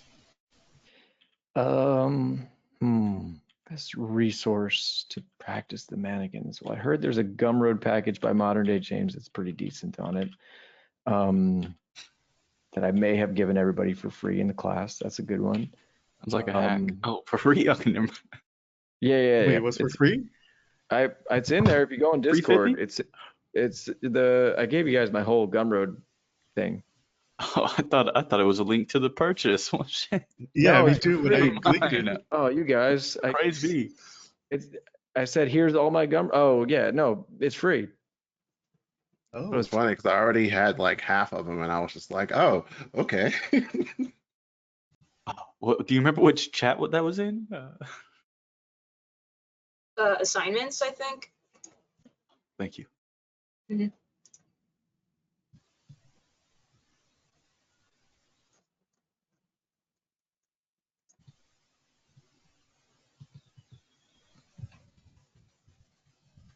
James, you're a saint. Thank you. I don't know his actual name. I owe you my life. Modern Oh. Saint James. Oh, there you go. There you go. I figured you guys paid for the class, so it's like, might as well just get all that old stuff. Latter Day James. For sure. And yeah, if you go into the Hangout Lounge on our Discord, I got Taco's Instagram page. I love his stuff. I think it's really nice, simplified mannequins. Yeah, I've been struggling with anatomy a lot, so. There you go. Thank you. Is Taco the same guy that produced those red line drawings? Because the mannequins look very similar. I actually don't know. I think so. Let's exaggerate this even more.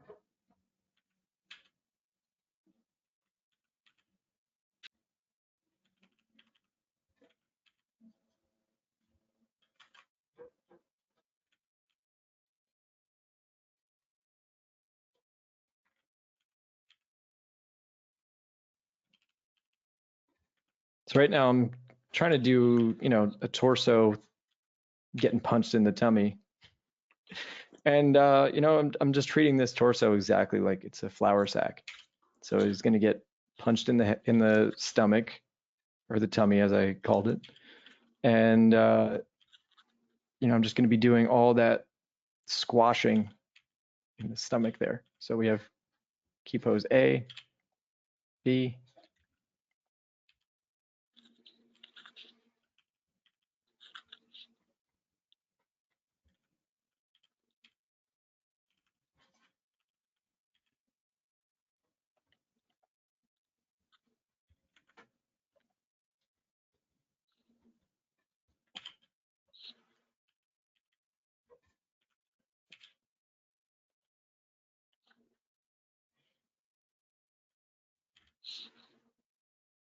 And let's figure out our breakdown pose.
And for all of you feedback students, whenever you have anything you want to share, throw that in. Was it the class exercises? Oh, there we go. People are uploading already. Cool. Great job.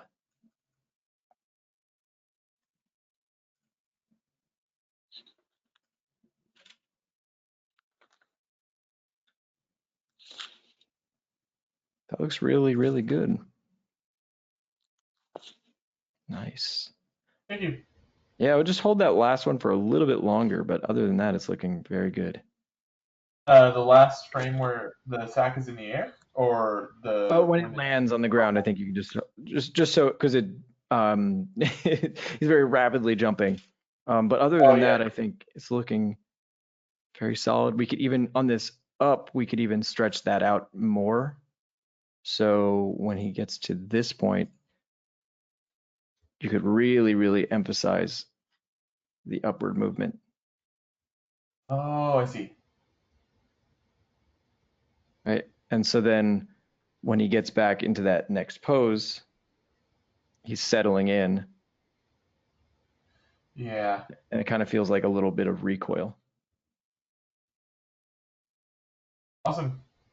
Cool. Thanks. Great work.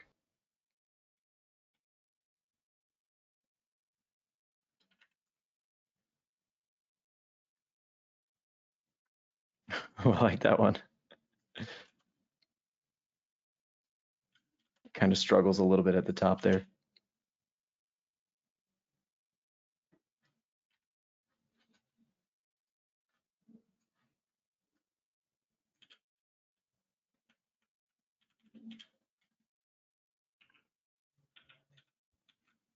Miguel says, my flour sacks look dummy thick. There you go.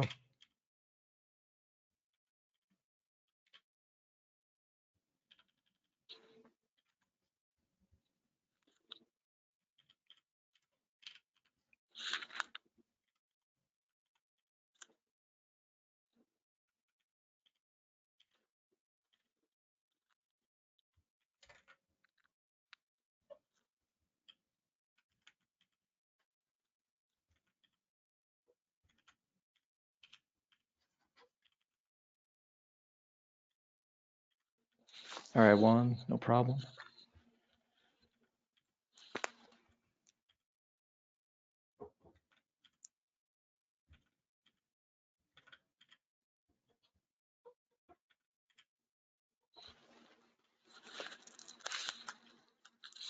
Another unrelated question. How do you, from the Animator Survivor Toolkit, how do you feel about the whole do you listen to music while you draw thing?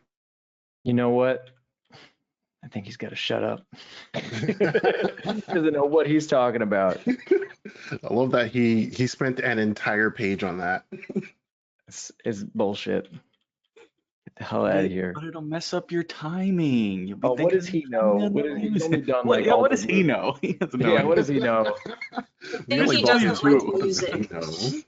Yeah, he's just got like every Disney movie under his belt. Whatever. Look, he's never listened to Notorious B.I.G. while fucking animating before. That's a real crime. Yeah. Exactly. I swear to God, I heard that so wrong. I thought you said fucking or animating, and I was so confused. That too. If I didn't say that, I meant to say that. I was like, the ain't no animation way. school of rock and roll, man. All I'm saying. Yeah. You know, doing both simultaneously is the only way. Oh man. If anyone's told you anything different, they've been holding you back. That's what I'm saying.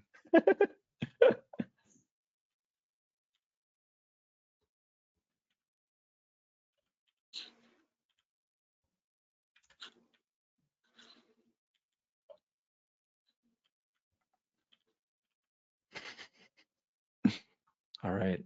Heavy size coming in with the twist, stretch, twist, jump. Damn, you did all three of them. I may have been doodling while you were talking. Oh, okay. I was like, how the hell did you do that fast? Nice.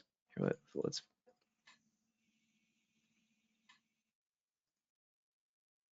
Cool. I'm gonna. Can I be nitpicky a little bit? It's not like that big of. It's really not a big deal. But I think it's a good practice in general. So let me. If you notice one of the way I'm drawing, even though I'm drawing loosely, I'm sort of being sure to get my silhouette. And you know, when in your loose phase, it's not all that important. So this is why I'm being nitpicky.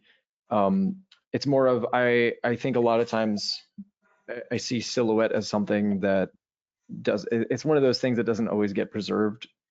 And so I think when you're drawing, instead of having like little gaps between your silhouette a lot, you're better off having longer brush strokes where you're drawing over them a bunch than it is to have like a not very well defined silhouette. Okay. Now that is more important in your tie down phase than in your initial rough sketch. So that's why I said I'm being nitpicky. Yeah. But you'll notice with all my drawings that the silhouette is really easy and clear to read. So that's just something I suggest for everybody is instead of, and this is not what you're doing, but you're doing like one line for each, or yeah, you're doing like one or two lines for each thing and then kind of moving on. You're better off just doing like 8 lines and then making sure your silhouette reads perfectly. Okay. That's going to be less important in your rough pass than in your tie down, like I said, but I think it's a good habit to just get into.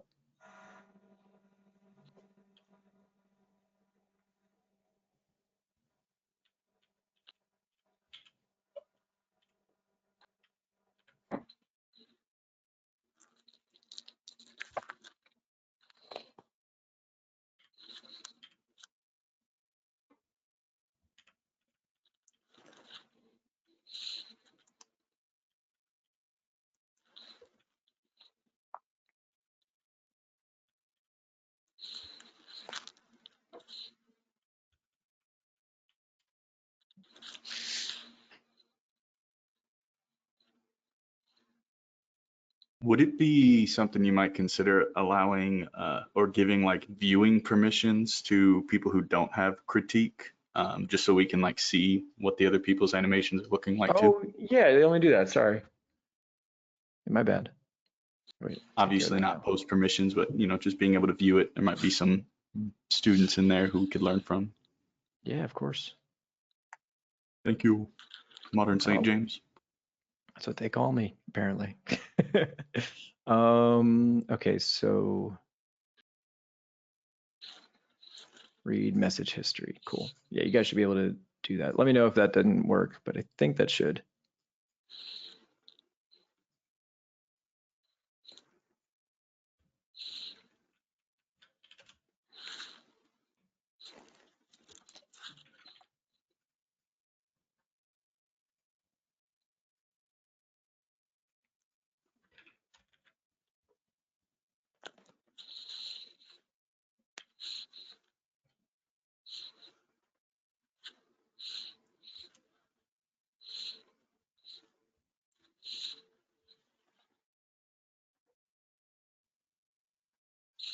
What is the room supposed to be called?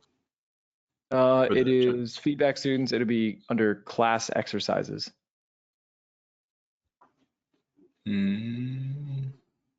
Hopefully you can see it. I don't don't believe see it.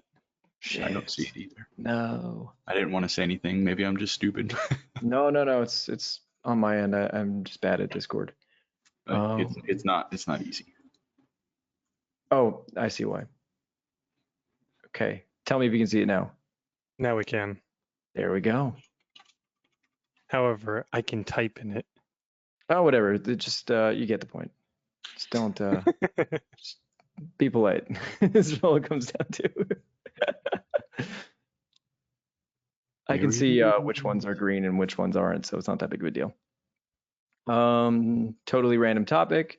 Have you ever considered doing NSFW for money? I think it's fine. I just don't like it, or I don't like doing it, which is not why, or that's the only reason I really wouldn't do it, is just because I don't like to draw that. But I think if it's something that you enjoy doing, you should definitely draw. I'm a big fan of, I don't know if you guys know Paul Richards. He's one of the sickest concept artists out there. But I think he's trying to transition his career to just do NSFW. And Sakimi-chan has showed everybody that you can just make a ton of money off of doing NSFW. Sakimi-chan. Yeah, she's crazy. She makes. I'm not a huge fan of that style, but she makes something like 60,000 a month. It's crazy. Wow. Is the canary in the coal mine. As long as she's still doing fine, you can do whatever you want. Exactly. And I have heard just from talking to Paul that some companies don't like it, but I don't know. I feel like that's going to change. Whatever, Yeah. But don't ask me. I'm very independent, so I don't really know how that affects the prospects of studio work. I mean, they also, what is it? The creator of Batman the Animated Series also famously drew nudes of all of his favorite Batman characters. So. Oh, okay. I really got worried that you were going to say coworkers, and I was like, I hope not. Like, that is not good. That's a whole other conversation. Yeah, it's like, they really got to report this guy. Jeez. Yeah, I think, some people use monikers for that kind of thing, but whatever. Just go Kim Jong-gi. He just draws in SFW because it's there, Yeah. And that guy is also making a killing. So, but again, yeah, like that kind of person exists outside of a studio frame. So that's the only reason why I'm saying just look into it a little bit. Personally, I think you should be able to do whatever the hell you want. But I'm not the one hiring you guys, so. Would you be the one hiring us? I'd really appreciate it. I mean, I will when I got a studio, but that's a long ways down the way. Long way down the pipe. Make it happen. Make it happen. All right, I'm trying. In the modern day, preferably. Slowly but surely, we're gonna make it happen.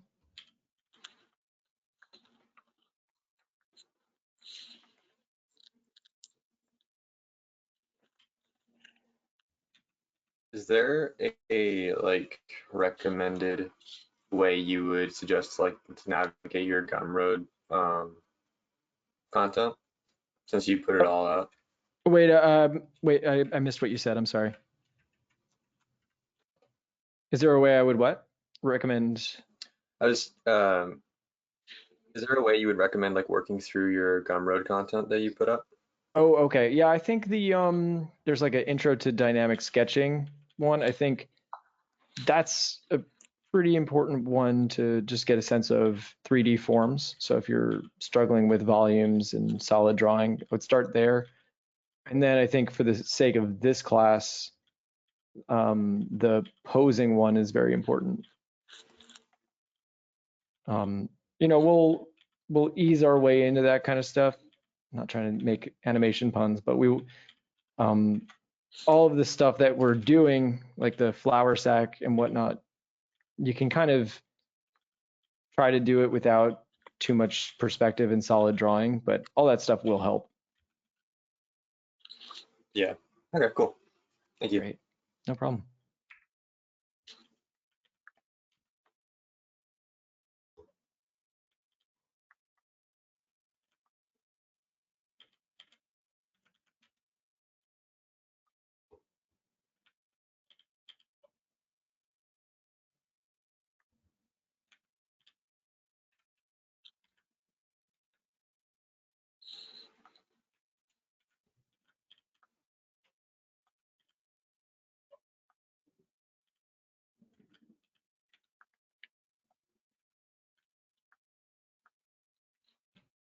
Are we just supposed to put it in the Discord when we're ready to share? Yes, yes. Over All in right, the cool. class exercises. Full disclaimer, I still don't know how to import things from OpenTunes. Oh I'm no. still learning. I don't know if there's a way to do a screen share on that, but if so, that would be helpful. That would be also terrifying, so I rather Oh, okay. expert. All right. So on this one, what I would suggest is when you get down to your breakdown pose, push this squash a little more, right? The convexity of that curve can really get pushed a lot. And then let's see when we get to our stretch pose.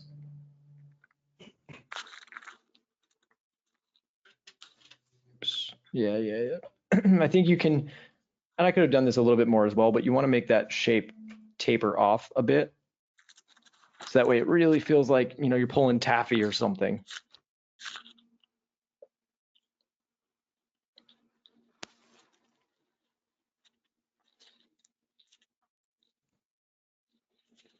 All right, let's do, instead of this nonsense, let's do, All right, here we go. Oh wait, I'm still talking. are you sharing one? Oh yeah, I'm about to share it. Mr. B's stretchy. Oh, I like that. I give you the same comment regarding the line work, but I think I like where you're going with this.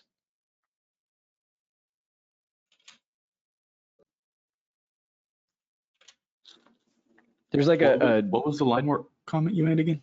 Oh, I'm sorry. I was suggesting that, instead of doing these silhouettes as just one single line, get in the habit of, you can be loose with your lines and you can get in the habit of using a lot of lines, but make sure the silhouette's nice and clear. It's not bad here because you're using a heavy pen, but for me, when I start to see like little gaps in the silhouette, that kind of bugs me a little bit. It's kind of nitpicking. But the other thing is when you use more lines to sort of get your point across, you can distinguish between your line weight. So my contour lines that I'm using can be thicker than my silhouette lines, or sorry, my contour lines can be thinner. So that way my silhouette reads better.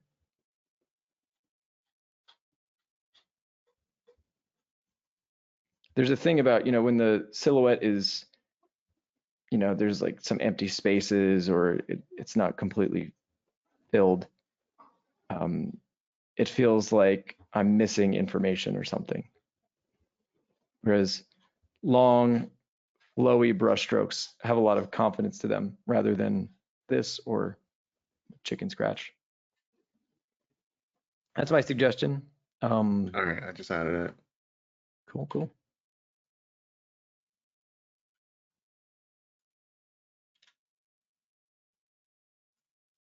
Okay, cool. So with this one, I think my biggest concern is the timing. I think when you go down to your anticipation, yeah, look, here we're at the anticipation. I think that breakdown can be further down. Right, so we've got a little bit more squash. And that way there's a bigger difference between that breakdown pose and the subsequent stretch pose.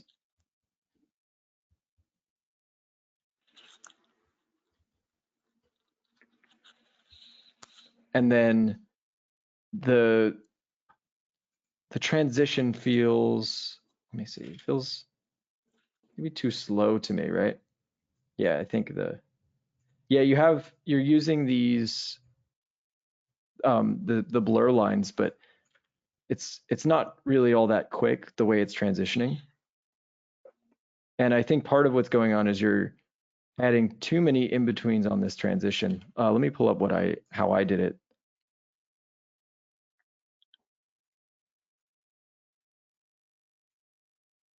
Right, and we go from, when I did it, I'm going immediately from that anticipation pose directly to the stretch. So I didn't even add a transition there.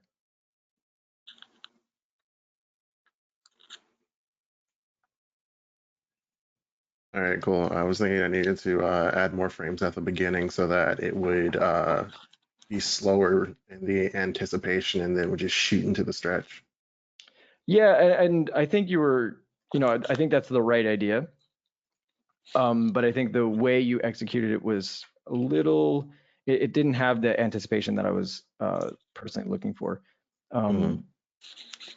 So the way you sort of killed, in my opinion, killed a little bit of the anticipation was you added frames in between here and here that made that transition slower. Whereas the spacing is much bigger here, so it just goes immediately from being bent to stretched out. Okay. Cool.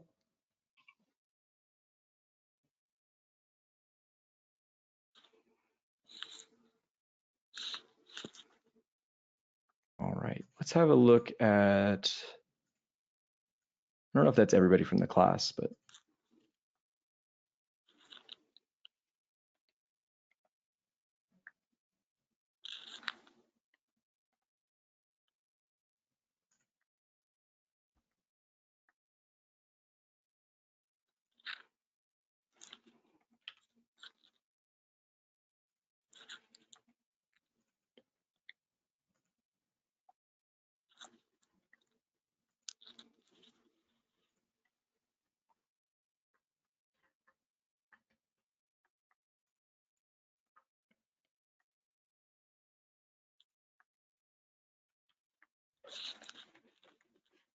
all right. Yeah, if you're still working on stuff, feel free to continue, but I want to just have a look at this demo that I did before. And just to point out that you can really mess around with a lot of the properties of what it is you're animating by changing the amount of squash and stretch, as well as how quickly something rebounds versus how much squash and stretch you're using. So in this case, the way I sort of differentiated between all of them, with the water balloon, I'm using so much squash and stretch that when it lands, it's almost a flat pancake at the bottom. And then on top of that,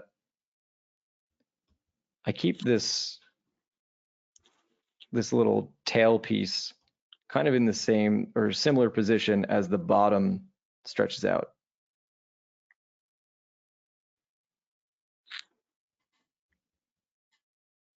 For the bouncy ball, I'm still squashing it, but the amount of frames that I'm using is is fewer than the water balloon.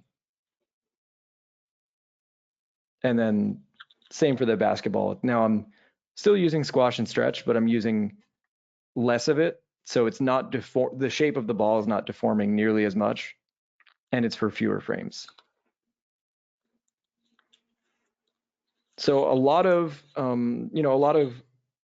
the mood or what you're going to get across with your squash and stretch all comes down to the intention of what you're going for. If you want something to feel really, really rubbery, then using a ton of squash and stretch is important. If you want something to feel really sturdy, then maybe squash and stretch, you want to use a little bit less of it. There's older examples of animation like the early Disney cartoons, and there's all this era of the rubber limbs where everything is squashing and stretching like crazy. So I think in my mind, I kind of view squash and stretch as a really useful tool, but sometimes if you overuse it, it kind of gets this zaniness to it, which I don't think is bad. It's about preference. It's about, what you're looking to, what sort of mood you're looking to create.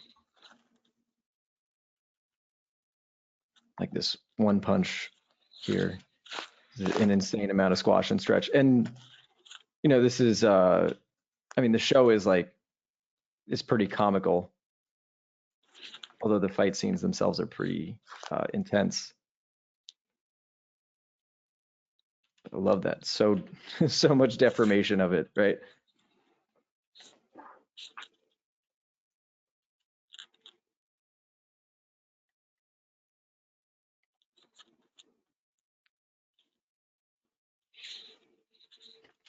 It's insane.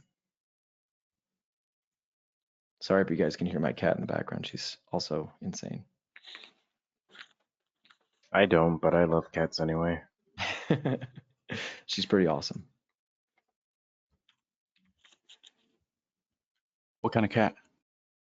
I think she's a Russian blue, and she's got 5 thumbs on her front 2 paws, which is an insane amount of thumbs. Thumbs? Arguably too many. Yeah, she's got polydactyly. Probably what? It's when it's like a genetic thing where you end up getting repeat of digits. So she's got more thumbs than she should have. Oh, so she's special. Oh, nice.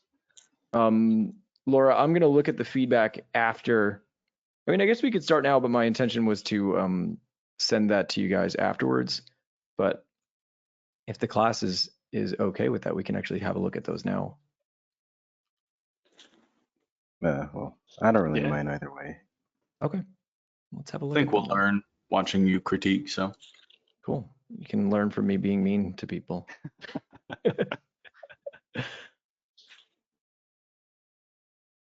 Opposable thumbs. That's my cat has the most opposable thumbs. All right, let me just see everything we've got here. By the way, everybody that is brave enough to submit their work for feedback, I really appreciate it. It is genuinely a nerve-wracking thing, so I really appreciate that.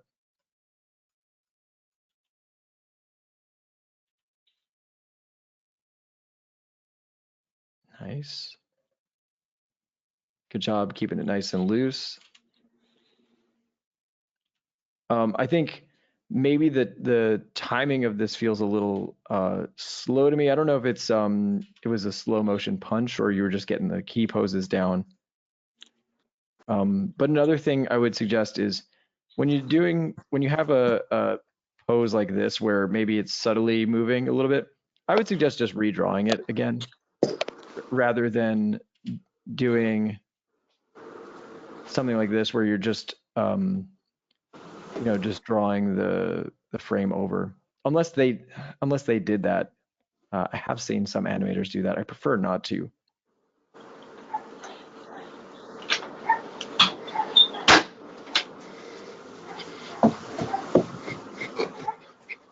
That impact is nice.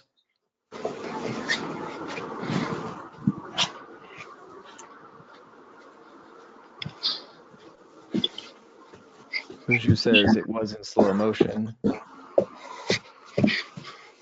job getting the twist on the torso there. My other one of my other issues is I don't see where the ground is. Like it feels like it's fine if if they're cropping it where their feet aren't in the frame, but it feels like the ground is sort of shifting here. Like he reaches out here, presumably touching the ground, and I can't really tell there.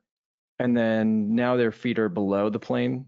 So it's just, you want to be aware of how their feet are positioned on the ground, because it's a super important thing when you're doing character animation. Yeah, for that scene, technically the ground is shifting.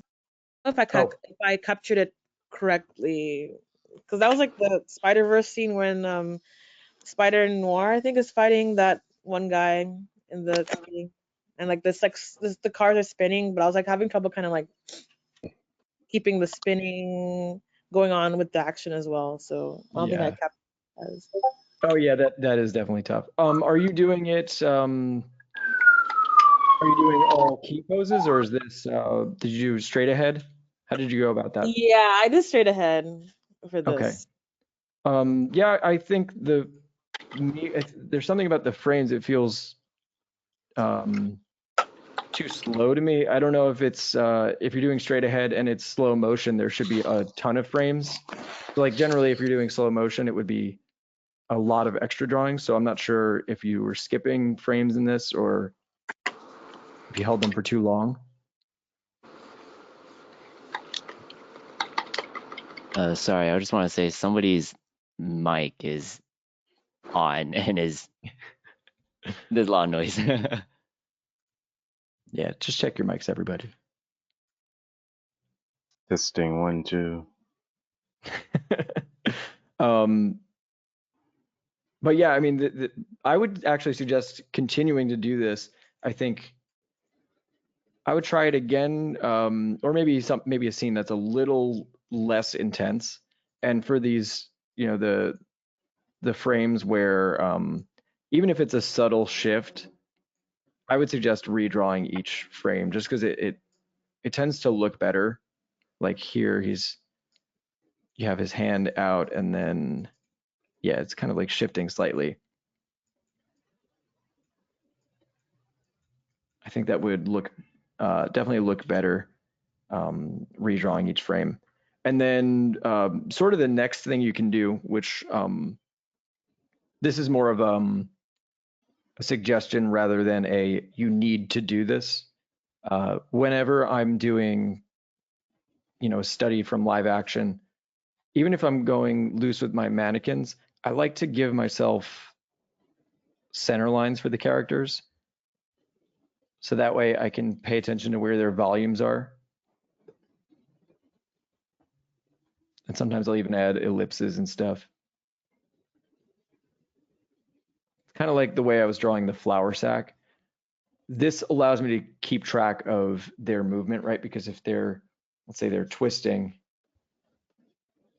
it's a lot easier to see if I've got that center line.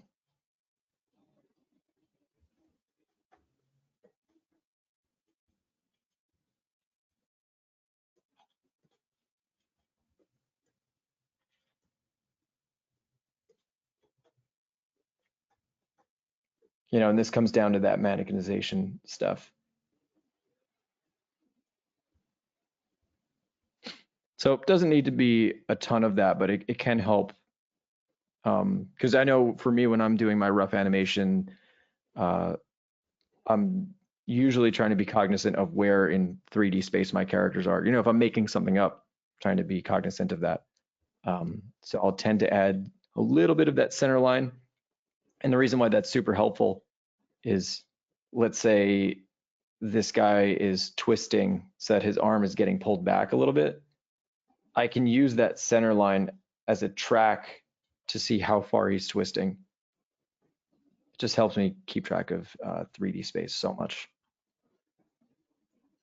Cool, great work though. That makes sense. I think I'll keep that in mind for the next ones. Sure. Is this you as well? I don't know if you have more in there or if that was just. Yeah, I had more in there. I didn't really plan this out very well, so I think I just kind of was uploading them. Oh, that's okay. Oh, that looks good. The drawings are great here. Yeah, I would say the same thing. If you're pay attention to how many frames you're using for each thing, just because the timing feels very slow. So what I want you to do if you're doing a frame by frame, like if you're going on YouTube and you're clicking, you can do the period key and the comma key. Each one of those clicks corresponds to one frame. So like you could find a drawing and count how many it's held for. Like, okay, this drawing is held for 1, 2, and then it goes to the next drawing. So try to use that to figure out your timing. Because yeah, this feels a little bit slow and there's none of that slow in, slow out kind of thing going on. But drawing wise, I love this. Looks really good. And I don't know what that's from, but I don't know if you made it up or if it's one of those studies, but it's really nice. Yeah, it's one of the studies from this ranking of kings, but I did do the like step through for this Oh one. yeah. I tried to like be consistent with holding the keys, but for some reason like I still was really slow and I tried to mess around with it, but I still couldn't like get it right. So I don't know. I think like I'm just gonna have to like try redoing something like this again. But What's like the frame rate that you're animating at? so like okay, so I'm still using Procreate right now because I'm Oh, like oh, yeah, okay. That's yeah, why. yeah. Okay. So I'm still like, yeah, I want to get something else. I'm trying to learn Blender right now because like I'm still kind of struggling to commit to like any specific platform. But Download free trials. yeah, so I might try one of the other ones because like I think yeah, that's Yeah, you got to be able to control the number of frames. I mean, you see how much of like today's class dealt with yeah, figuring out definitely. timings. So if you're not able to control the number of frames, and it's just because I've used Procreate for that, it's pretty difficult. But Yeah, yeah, it was pretty difficult for me. yeah, I don't like Procreate very much. Some people love it. Most people are wrong. Hey, whoa, whoa, whoa. No, I'm kidding. You're all Hey, good. yo, It's man. great for drawing. Hey, yo. Animating, Just upset everybody. there's a It's cheap my digital 2D program. Oh, sorry. I don't know, I was going to say it's the digital sketchbook. That's what Procreate is. True, true. Okay, cheap animation program. Tell me. Oh yeah, for the iPad, it's called a Rough Animator. It's like $5 to $10, and it's pretty legit. It's kind of bare bones, but it's nice. There we go. All right. For this actually the timing looks nice on aside from the fact that that one frame disappears. Timing looks pretty solid on that. Could be a little bit faster in the middle, but other than that, yeah, it's a little slow in the middle. But other than that, the pacing looks pretty good. You got the slow out and slow in. Yeah, it's just a little too even. So you could take out some frames in the center of that arc. I mean, if you're looking for a cheap animation tool, I'm pretty sure you can do anything in GIMP if you're determined enough. Yeah, there you go. Okay. There you go. Yeah, don't use GIMP. Don't listen to him. On the name alone. Very true, very true. So yeah, just fewer frames here in the center of that arc, but other than that, that's looking pretty solid. I think you've got one more. Yeah, cool. Cool. Yeah, you're getting that. It feels super slow, but it just seems like it needs to be doubled in speed or something. Like the actual spacing looks pretty solid to me. So you're not doing the drawing part wrong, which is the more difficult part to fix. So cool. Yeah, that looks great. Try Blender. Blender, I think, is super useful. It's a little annoying to work, but definitely useful. Okay.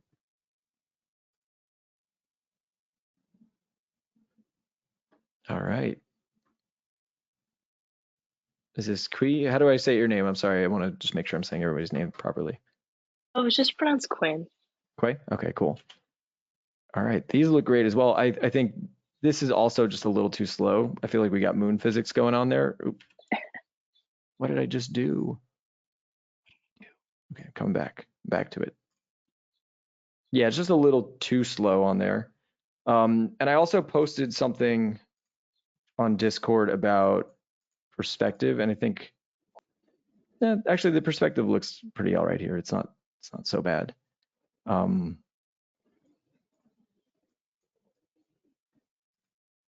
Yeah, no, I don't want to complain about it. It's all good.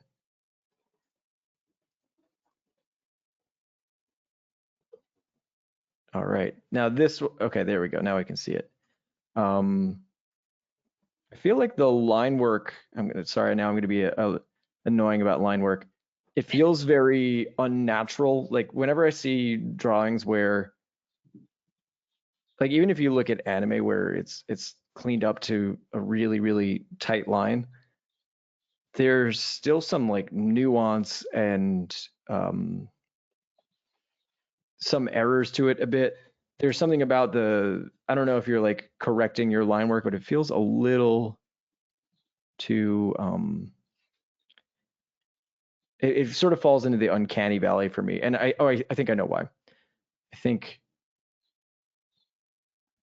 line work is, or the contour lines and stuff, I feel like could be a little bit thinner than when you're doing your silhouette lines. So if you're,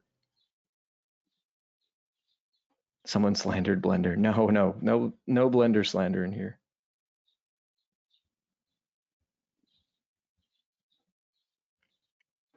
Again, I'm just being a little bit nitpicky. Could just be the cleanup phase of it felt a little unnatural to me. I'm not entirely sure. I like to add a little bit of line weight, a little bit of extra line weight to the outside of my drawings rather than the contour lines. It's not the most important thing that I want to focus on. Let's focus on the animation.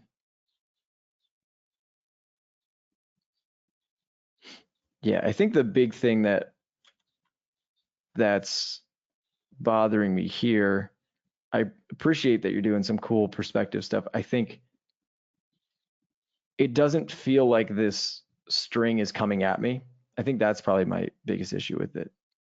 It doesn't feel like that string's coming at me. It feels like it's just elongating. So maybe add a little bit of volume to that string. So it feels sort of like it's swinging towards me and away from me.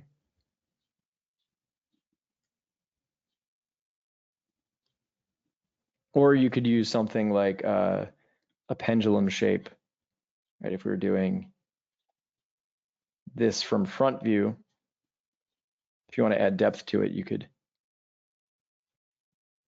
do something like this in a 3/4.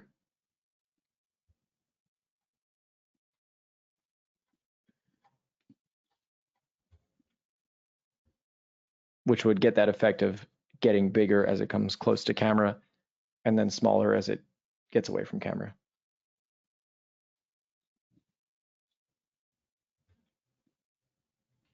Cool. And last little part I want to just nitpick about is form-wise, the way I like to think about the convergence or these lines on the form. Let's start with it. We're looking straight at a box. As these lines get a little bit more diagonal,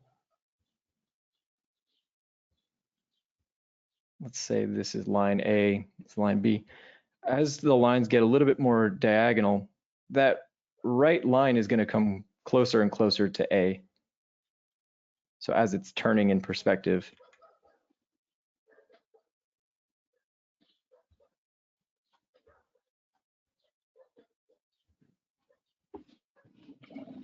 so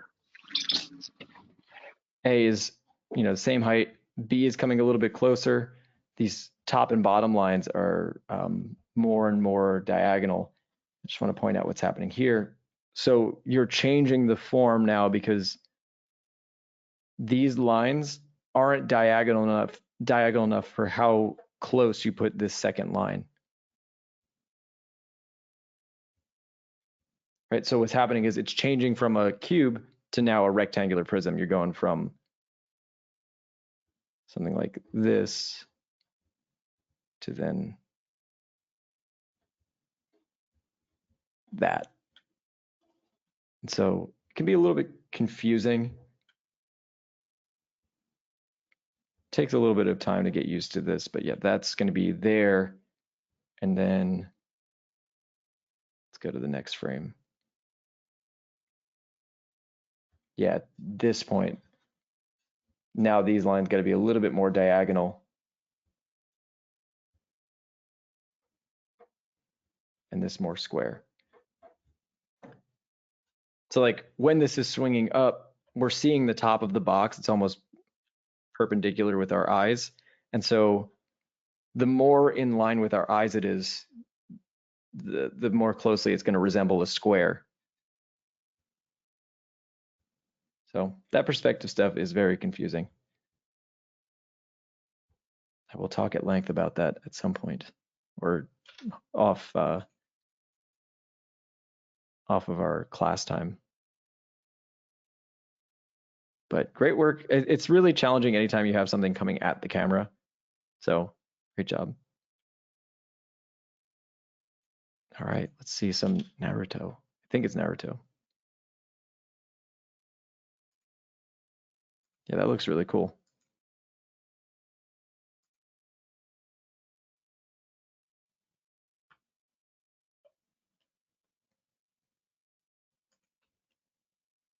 All right, is our live action study? Yeah, so this one's actually the live action study. Cool.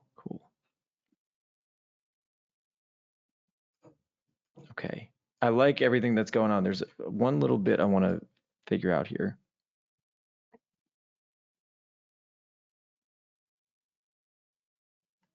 All right, I'm trying to follow the arc of this arm. Like her arm's going back this way, right? So in my head, the way I'm seeing it, I'd have that slow out.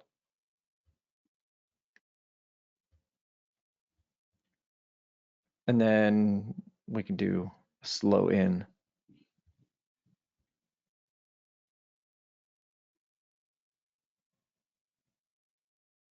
Or is it two movements where she holds her arm out like this and then swings it back?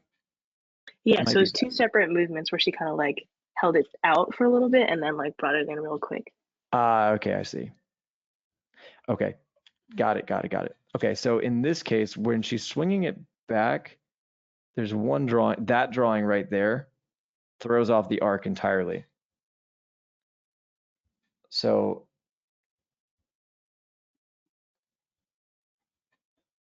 it feels like she should swing out perfectly laterally. But then it's like this smear frame is in leading my eye perfectly laterally like this, like she's swinging her arm completely at her side. And then look at the spacing from that smear frame to there. It feels very choppy because what you're sort of doing with your arc is you're going like this, you're going.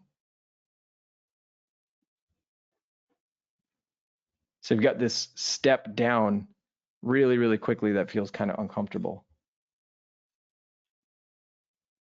I wish this would let me scroll back and forth.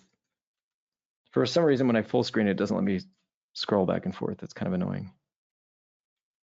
Oh yeah, there we go. That's better.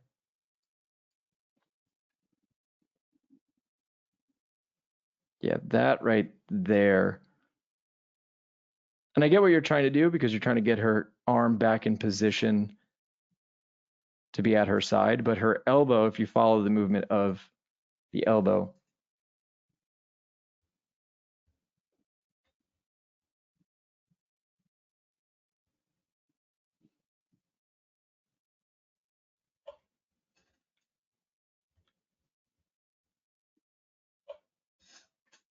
right now you can see the movement of the elbow is jerky because we're getting this little dipper shape kind of going on.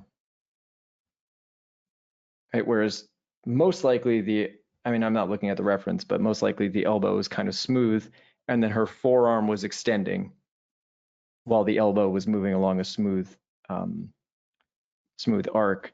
And then the other thing is when we're doing these smear frames, you've got to consider the spacing. So you're doing a smear, which implies a really big movement, but then we've not gotten very far from that smear frame to the next frame, right? We went from here to here, which is actually really, really close in terms of this movement. So it makes it feel a bit disjointed.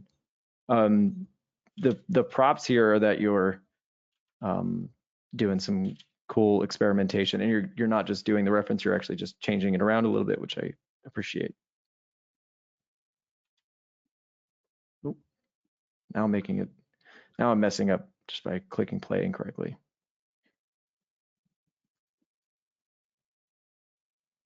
And then standing on the toes, let's see. Yeah, it feels like she's kind of sliding over a bit, which, wait, I'm confused now. Is she? Oh, she's stepping over and then, oh, she's stepping her foot over the other one. Ah. Oh, yes. Is it like that where her feet are crossing over? I don't think they were. I think I might have messed that part up. Okay. Yeah, that's my bad. It's totally fine. I'm nitpicking because that's what I'm here to do. You did a great job. I'm just being annoying because now I'm trying to see what we can do to improve this. I No, think I totally appreciate it.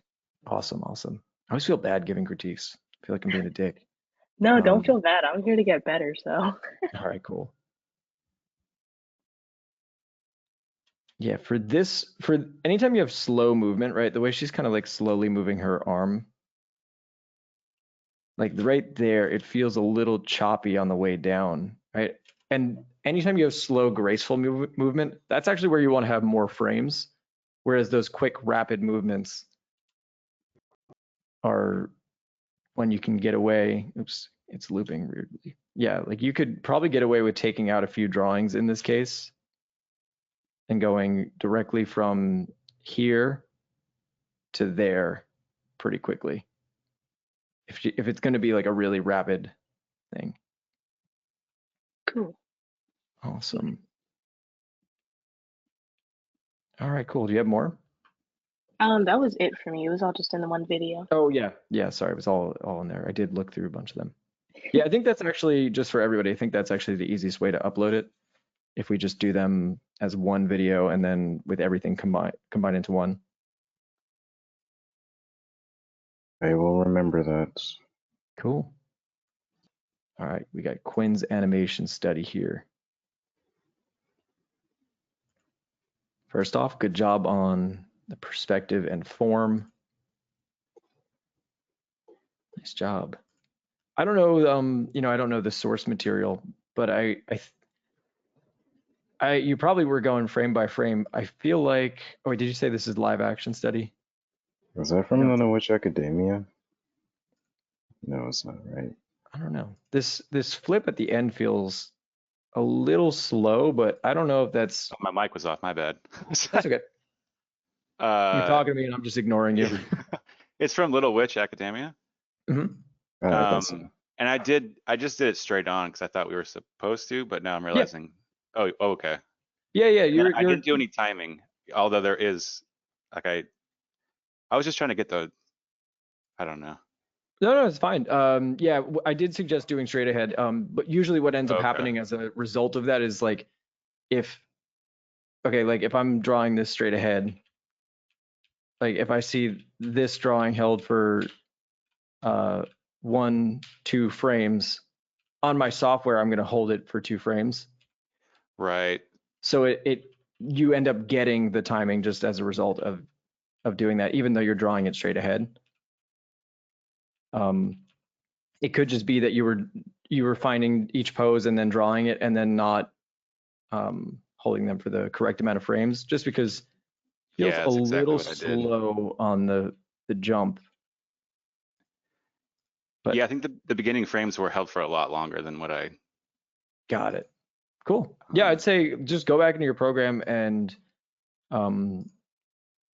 see if you can make that timing even better.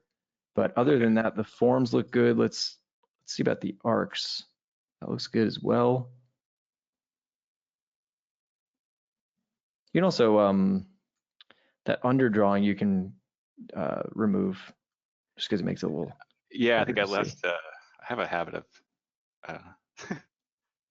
My bad. Get rid of that and I had a shit, question about this is my second attempt, because the first attempt I wasn't moving the broom around, and then it got like the character got way out of, she like left frame pretty much. So did they animate her just doing the flip on the broom and then use the camera to move it around?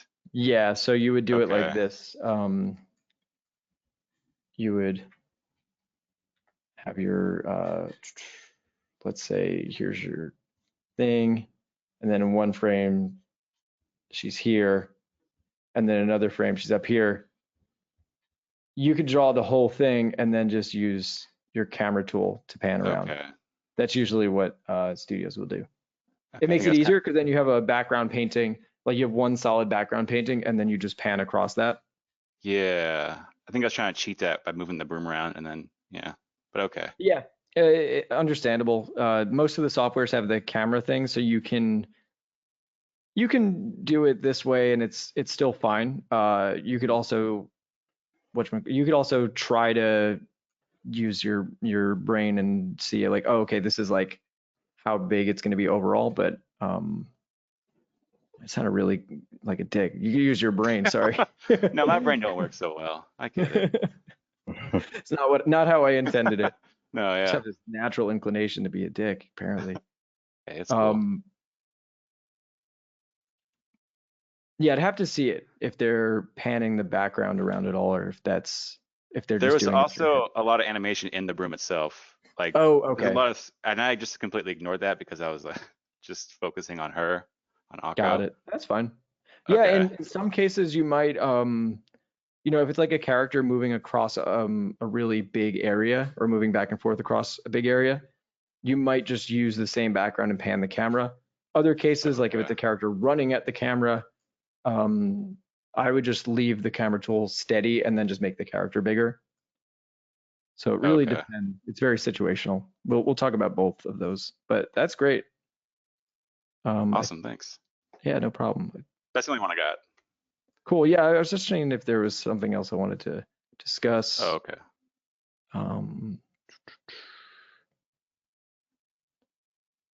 I spent way longer on my cube and I kind of just gave up on the cube and I was like, I'm gonna do something fun. So Yeah, there you go. Yes. One minor suggestion, which is just I need to tell all of students that study my stuff this, because I have a feeling you were looking at the mannequins, one of my posing videos. Feel free to, you have all this, like these blocks and perspectives. Feel free to use shape as well, right? Like if you just see the shape of a character, it looks like this. Right? Oh, yeah. Don't feel like you've got to fit the character into this building block, because what ends up happening, somebody who's super guilty of this, you end up deforming the shape of the character to try to fit the volumes, whereas it kind of should be the other way around. Like you take the silhouette of the character and then sort of find the form within that, if that makes more sense. Yeah, I think And you're kind of doing that here, like with her torso and stuff. It just feels like her pelvis is a little bit just like a trapezoid. You know what I mean?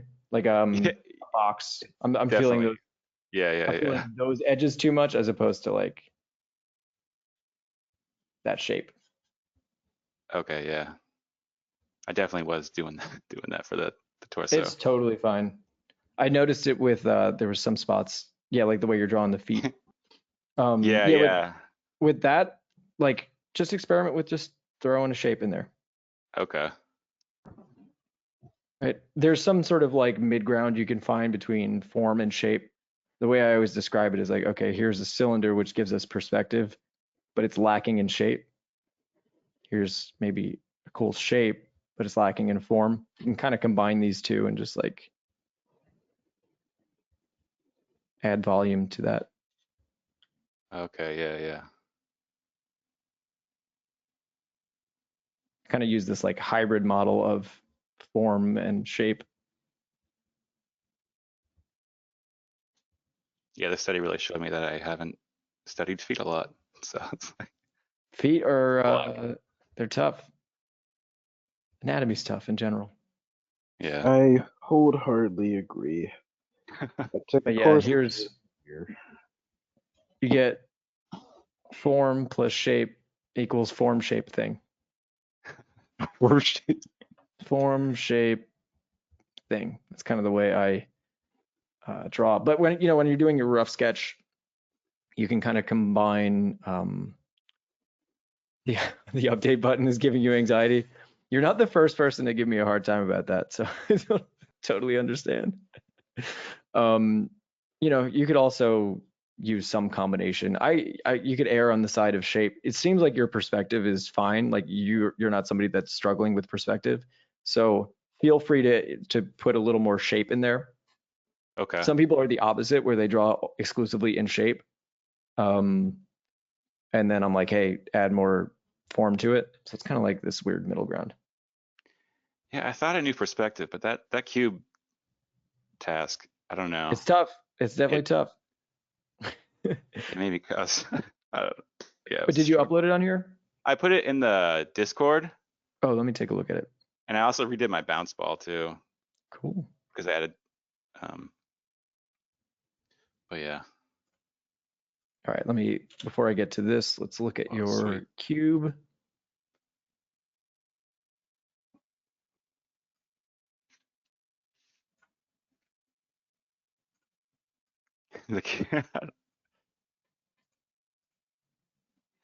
Yeah, you're getting a little bit of deformation. I'm going to give a quick rundown of how I think of cubes.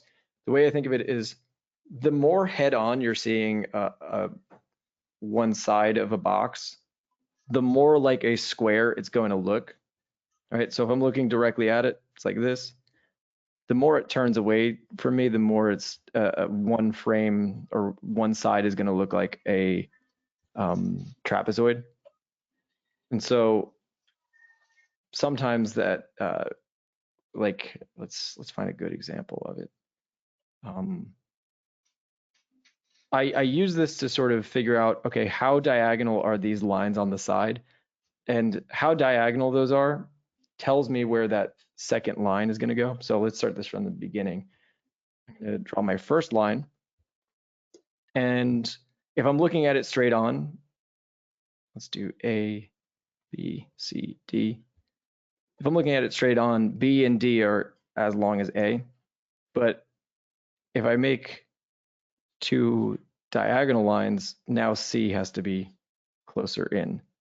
And so what I'm seeing here is like we've got this line, which is, these lines are both very parallel, but then for some reason, this bottom line is too far away, right? Yeah. So that's sort of my rule set is like, okay, depending on how parallel these lines are, that indicates how far that next line is going to go, right? And so we can see that in some of these, yeah, like that front view. That front view, these lines are pretty parallel, right? Which means that this should look more like a square. And then these lines are diagonal, which I think you did, you know, for this perspective, you did this right, but then you changed perspectives on me. Watch what you did. Watch what you did. So I'm looking at the top plane here, and it's got these diagonal lines, which means it means it's converging in perspective, which means it's pretty close to my horizon line. And then watch what you do. Watch what you do. Okay, now look, you've got these diagonal lines on this one, and they're super parallel. And you're telling me my horizon line's all the way up here. Damn. So you see the difference, right? On this one, I can see it's like I'm looking down at it, right? I see so much of the box, or so much of that plane. And so you can imagine it like this. If our horizon line is here, the further down this goes, the more like a square that's going to look. All right. I don't even know why I didn't put a horizon line. It can help. It can definitely help. Okay. And so again, same up here, the higher up it goes. Now it's going to start to look more and more like a square until eventually the thing's directly over your head. And then you're just looking straight up at a box. Square. Okay. So that's kind of the way I think about it is the further up or down it goes, the more it's going to look like an actual square. Yeah. As soon as you showed me where my second vanishing point was, like how far off it was, I was like, oh, what am I? Okay. Yeah, It's a that helped very lot. common Thank you. mistake that this happens all the time. It happens so often that's why I made that post in the community critique, because it happens all the time. where is it? I see it got lost. Oh yeah, this thing. Oh yeah, I even copy this image too. Duh. Okay. Yeah, so you can see this happens all the time where if you lose track of where your camera is, your perspective can get all wonky and weird. All right. And then let's see, you did I bouncing just redid my balls. ball, you know. That looks good. I think a little fast. Maybe you could add some more drawings in there. Yeah, I would add either more drawings or put it on twos. It's a Okay. little quick. But other than that, like the arcs look good to me. If I did that in 12 frames and I put it on twos, it would go a lot faster, right? Like too fast. I feel like If you that's did my it in way. 12 frames and put it on twos. I think at some point I was making my files 12 frames because like, oh, I'll do it on twos, but then that's not on twos. That's just making half the, I don't know. Yeah, that it's 12 frames on twos. I don't know. I'm already lost. Yeah. Okay. I'm already lost. I'm sorry. I'm glad I asked that question earlier about the file setup because now I'm just going to 24. Yeah, do it. Keep it on 24. Okay. Quick question, Sure. not to be a possible downer, but this thing ends at 5, right? I mean, I'm gonna keep going until I'm All right, done cool. with these. Just making sure. Just making sure. You're such a downer, dog. No, okay. I'm I gonna didn't go have through to all say of them. We started on our feedback. We'll go as long as it takes till we're done with the feedback.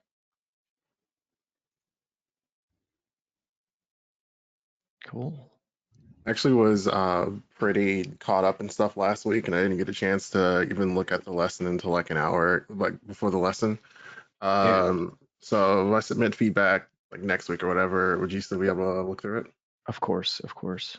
Excellent. Yeah, no worries about when you guys get them. It's not a problem at all.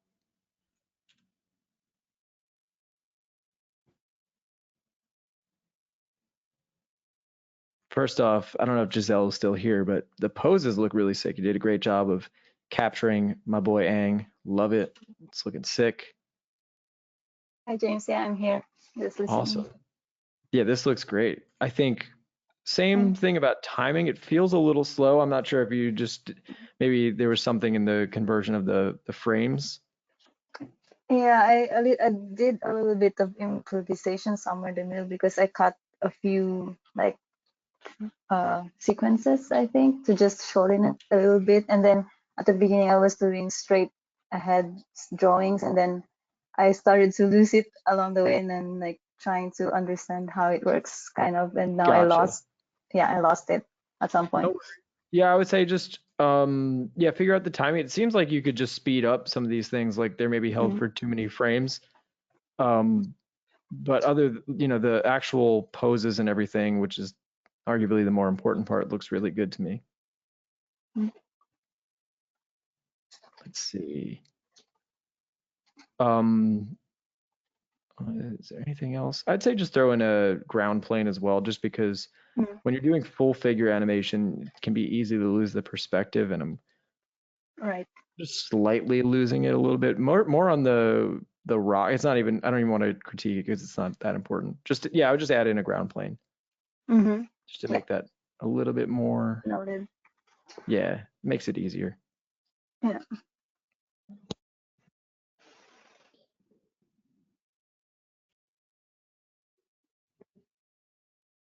There's a really nice thing that I learned today's lesson is how to break it out.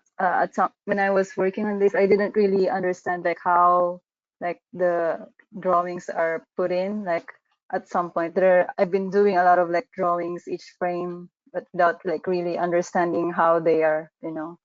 What are the sense of those things are. So Awesome. Well, hopefully, yeah, I'm glad today helped. Because other than that, I mean, it's looking really solid in terms of your ability to draw mannequins and getting your characters in space. So lots of good stuff here. So I would actually either redo this or do another one of these live action animation studies. But this is looking really nice. Do you have more work on here? yeah, live action, but it's really short. Okay, that's okay. We can do really short. There Yeah. you are. Oh, not that one. Yeah, that Not one. this one? Oh yeah, okay. Yeah, that one. Short is good. This looks good to me.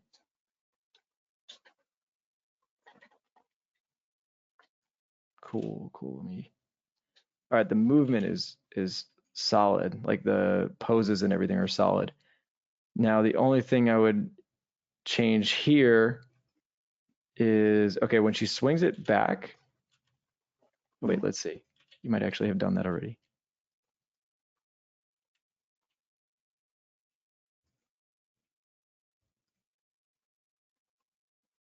Super nice. I really like the way it settles into that pose. And you actually did a thing I was going to suggest anyway, which is once you reach that last pose, right, you reach that last pose, then you can kind of twist the body form a little bit more.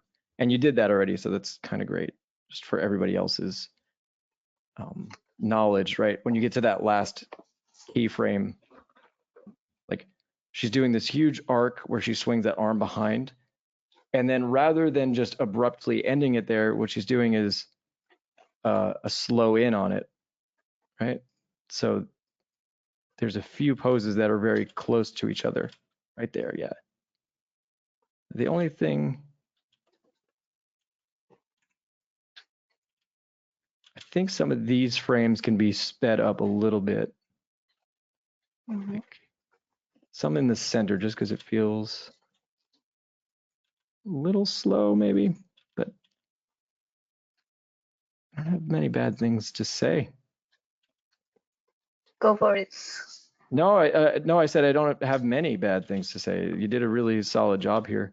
The forms are on point. The movement's on point. I think the biggest concern would just be making the speed of this big movement here a little quicker, right? Right. Because Right. the thing you did correctly is you spaced it out well. So like on this quick movement, you've added really big spacing. So that's great. I think these drawings could just be held for fewer frames so that big spacing reads even better. Gotcha. Yeah. Yeah, just because it feels like they're held out for maybe 3 frames, and then that kind of negates the effect of that big spacing a little bit. But other than that, that looks really nice. Beautiful movement altogether. Thank you. What's that from? That's from Pacific Rim, like Oh, cool. the first at the beginning. The Asian girl with the blue hair color highlights. Cool. Yeah, that looks so good. Thank you. Great job. Get the first class clap. Did I look at Aaron's?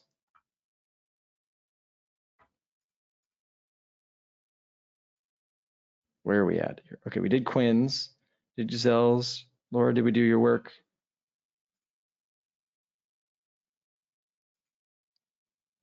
Wait, let me.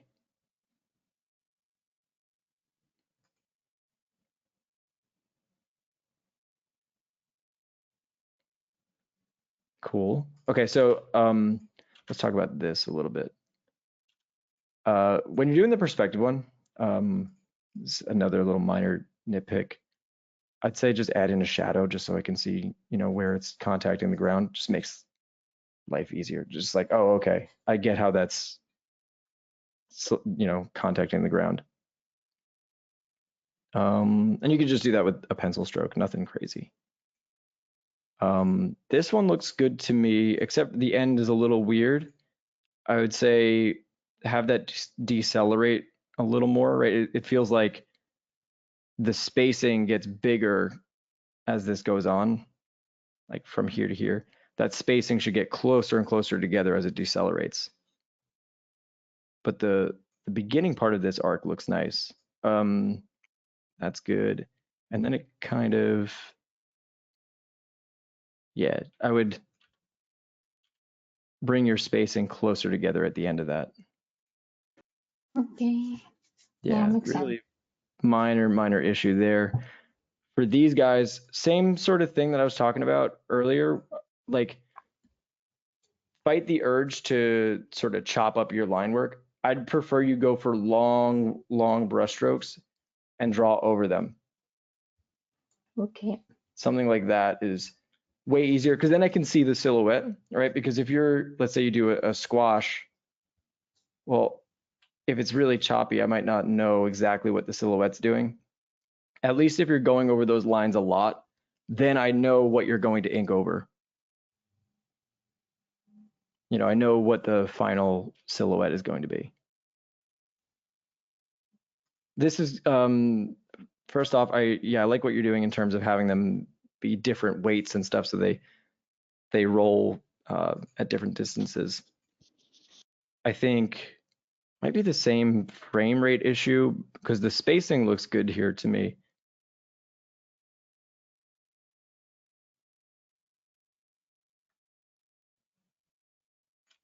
It feels a little slow,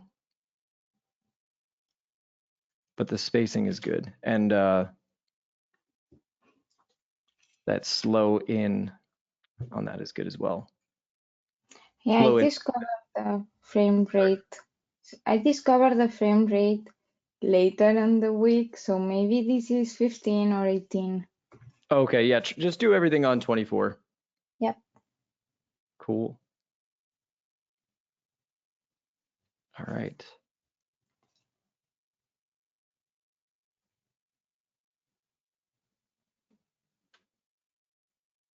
Just one thing here.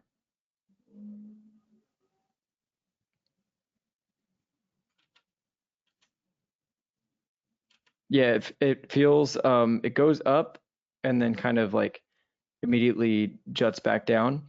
Let it take out this drawing, that one, and just let it hold there for double the amount of time. Because it feels like, yeah, there's like one drawing in there where it goes a little up beyond.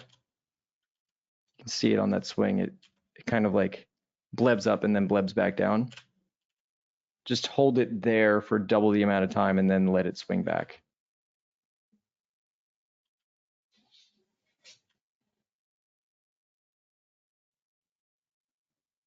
Other than that, you got the slow ins and slow outs. Yeah, I think the speed looks good there to me.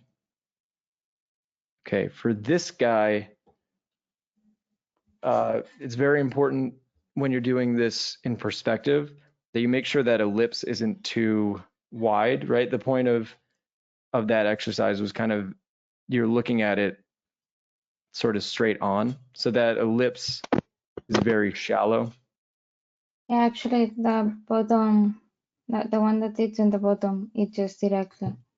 Oh, okay. Cool. Let me take a look. Okay, yeah, that looks good. The bottom one. The reason why I talked about the ellipse thing is because with this one, we're kind of looking down at it. Mm-hmm. So when it changes size, the way you've made it change size, it's not going to shrink down that much, right? Because generally, if something's coming at the camera or away from the camera, that's when it's going to change in size. Whereas if we're positioned here looking down at something, it's not going to get that much smaller versus the second situation where the camera's right here and then our ball is going right at it and then going away from it. Mm-hmm. So in the bottom one, that makes sense that the ball is getting a lot bigger and smaller. But in this one right here, it doesn't read as well to me.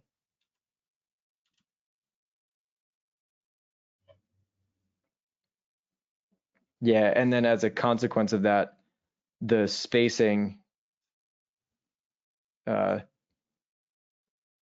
that sort of acceleration and deceleration that happens on that one feels a little less natural as a result of that.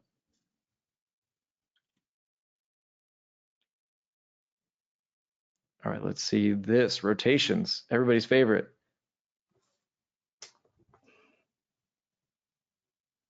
All right, those are looking pretty solid. I think there's One like little jitter, but other than that, that's looking pretty good.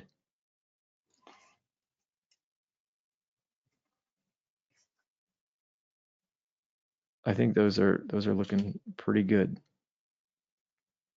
I would keep doing them because I want you to and for everybody that's, you know, maybe struggling with form, keep doing them till they feel really, really constant. Like this one in the middle here, I think you did the best, where it feels like it's the same form the whole time. It doesn't feel like it's blebbing or deviating too much. This one feels a little shaky, but the rest are looking really, really good. And some of that comes down to vanishing point stuff, or like if you're drawing a plane and then this second parallel line, usually what I see with perspective stuff is this second line will kind of like jump all over the place. And so that takes some time to get used to figuring that out. My rule of thumb is the more parallel these lines are on the side, the closer that will be to a perfect square. Whereas if it's super diagonal on the side, the more like a trapezoid it's going to look.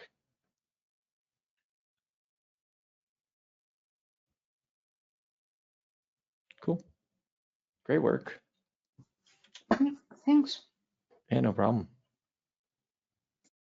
All right, now Aaron's up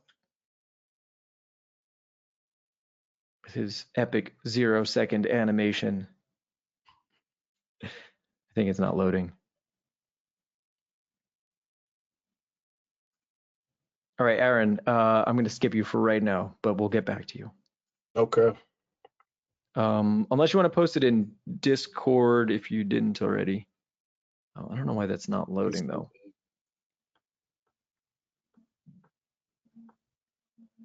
I think it's too big for Discord. Oh shit. All right.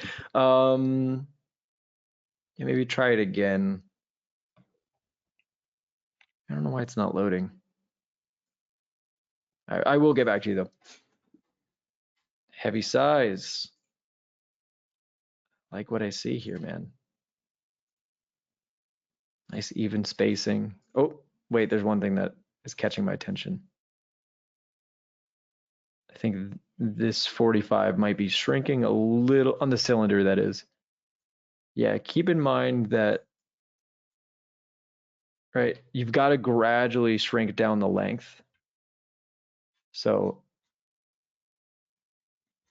if you adjust the length too quickly, you're going to be changing the volume. So that, yeah, that should be a more subtle shift in the length. What it comes off as, because it's a bit more abrupt than it should be, it feels like you're actually just squishing the thing down. But other than that, the ellipses themselves are really good. So like the shape of the circle is really solid. That's perfect.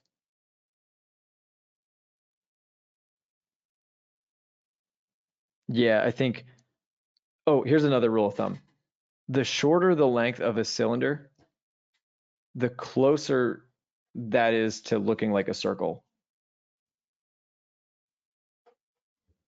So you've shortened the length here like a ton, but you still have like kind of a shallow ellipse for that, whereas it should be way more circular at that point. So that's kind of the relationship that happens there. So you can test it out. You know, the more, by the time it shrinks down this much, it's going to be almost a perfect circle. Other than that, the animation side of things works, like the actual, you know, going between frames. So much so that you can, I didn't even notice at first that there was an issue there. But yeah, that's that form is changing length a little bit. Let's see. Cool. Okay. With this one, I think let's first tackle the animation. I think. Yeah. Okay. Sorry, I'm gathering my thoughts. it feels a little bit floaty. I think part of that is you made your arcs very circular as opposed to like a parabola. Sorry for bringing back 8th grade math class or whatever grade.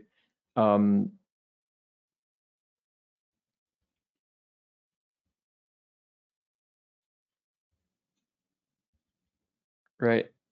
This when you have it your arc take more of this shape, it gives you a little bit more verticality to that descent.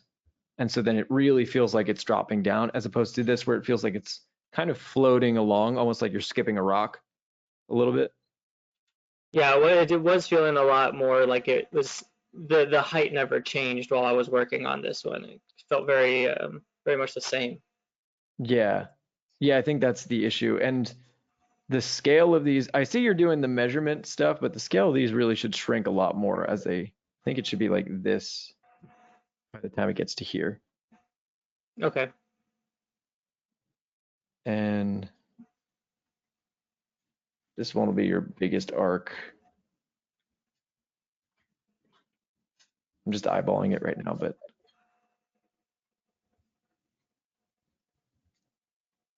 I think that would feel a little bit more natural. Okay. Cool. Yeah, because it's the arc itself is getting shorter as well as it's going back in perspective. So it should be, you have two factors that are making it smaller as it goes in the distance. Yeah, make it even more drastic. Yeah, exactly. Cool. Yeah, and those landings you can make a little bit more squash on those landings. I mean that you did it on the first one, I think.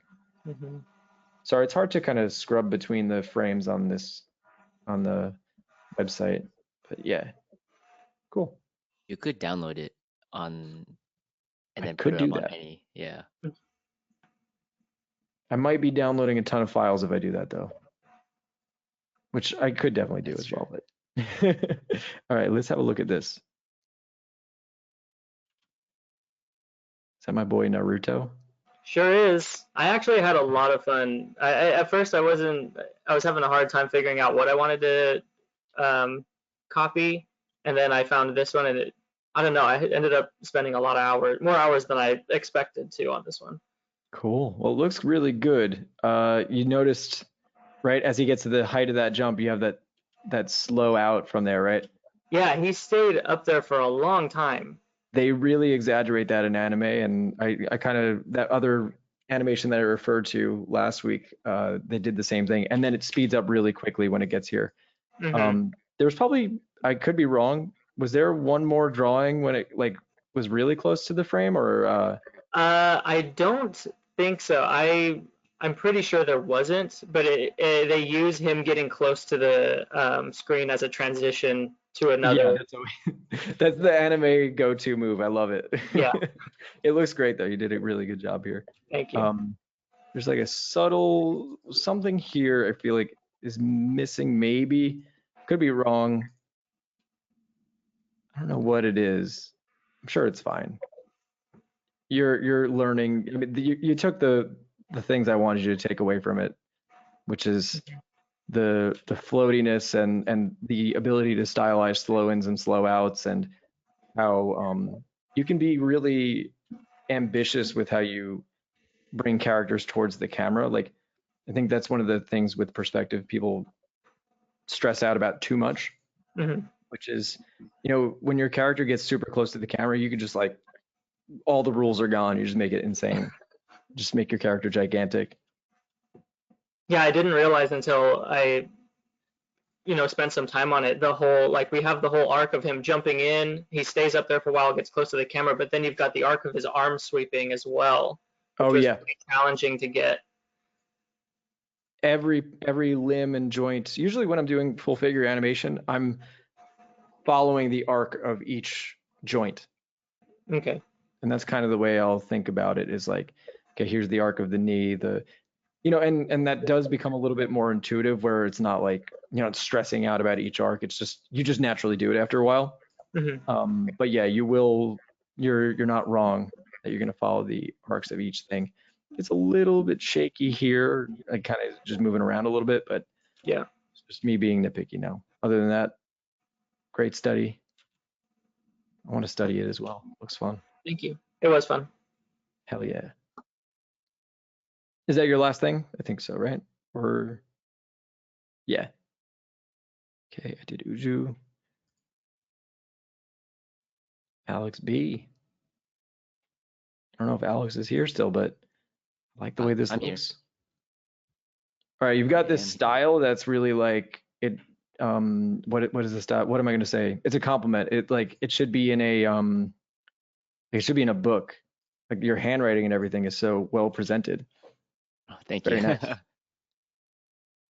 always love when people are like really good at presenting their stuff. I'm not one of those people.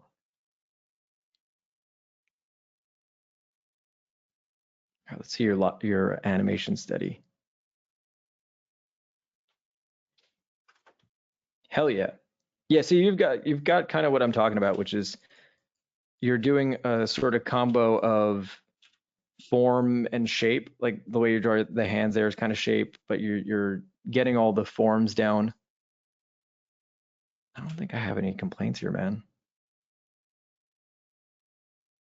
You did this and you were like, yeah, that looks great. James is gonna have nothing to say about it. Nah. It looks really good. I don't have anything to say about it. You might even want to, try your own. Like take what lessons you can from this. Let me watch back the original again, but I'm always impressed by the professional work, the amount of frames they draw. Like I actually took a lot of shortcuts and trying to cut out some frames because simply when they're doing like slow motion stuff, like at the end of like the guy waving his hand, yeah. it wasn't just like one frame and just like tweened or anything. It was redrawn over and over and over, and I was like, what? I can't. Well, just so Oh you know, my. that's not one person doing that. That's true. That's true. That's why you'll see that's part of why timing charts are important, because somebody will come in with like a keyframe animation and then they'll hand it off to somebody who will fill in a lot of those gaps. That's part of why having timing charts is really useful, because you can do your key animation and then send that off to some studio elsewhere in the world, and then they'll do a really good job of that. But yeah, I agree. There is, if you are doing things yourself, it is crazy how many frames that are so packed in tight together. But it makes it nice and smooth. That's that Sakuga stuff. I don't have any complaints there, man. You did a great job. Oh, I have a question. Sure. So I noticed because I was trying to find, which one I wanted to do a study of, and I found the Naruto versus Sasuke fight at 60 frames per second. Is that like a normal thing in animation to be animating No. at 60 frames per second? No, there's an AI that goes in and fills in the gaps and then makes it suck. Yeah. So how would I decrease that frame rate then? Because I noticed don't watch that video. What was that? Don't watch that video. Don't watch that video. Okay. No. You should use Sakugaburu. Yeah. Because remember what we talked about last week? I talked about how like holding frames. We were looking at Fooly Cooly, and they hold frames for like 8 frames. They hold the same drawing for 8 frames, and that adds so much style and punch to it. So to get rid of that with AI just makes it suck. Mm-hmm. I'm not a fan. If you couldn't tell my bias. It's also just super uncanny. We don't see that fast. Like our eyes don't even have that that resolution. So it being that quick just makes it really uncomfortable for us to see. Yeah. All right, Kate, let's have a look. If you are here, you feel free to chime in as well. Great job with the perspective. I do have comments, but I just want to scope through first.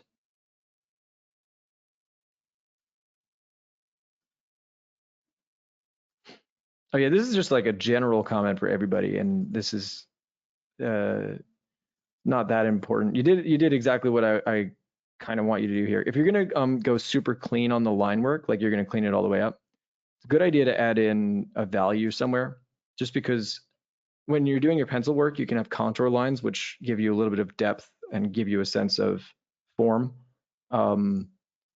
Whereas like this, right, you cleaned up the lines. I actually can't, it doesn't really matter all that much, but you might want to just add in like shade or a shadow pass to that just because it makes it a little bit easier, like this one as well, or a shadow on the ground or something.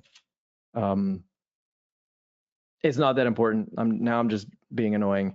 And then maybe a little bit quicker on the up and down of these, but I don't think I have, yeah, it's a little too even for me. I feel like it can speed up a bit on the ascent and descent of those. Yeah, I don't like when they claim that 60 frames per second is improved. It's terrible. They should never do such a thing. And now that we've learned the lessons of the bean and the flour sack, we can squash and stretch these a little bit more. And oh wait, I'm going to nitpick again. Sorry. So this one, when it hit the ground, you squashed it almost like it went forward, but I would squash it outward like this, right? Like imagine a cylinder, like where it's hitting the ground. Right now, you kind of had it jut forward, and I think that makes it feel a little unnatural.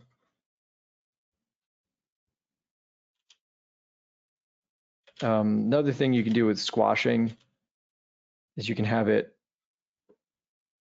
lines leading in, like it's really, really squishing. You saw me do that today. It's like you're pushing down on a pillow or something.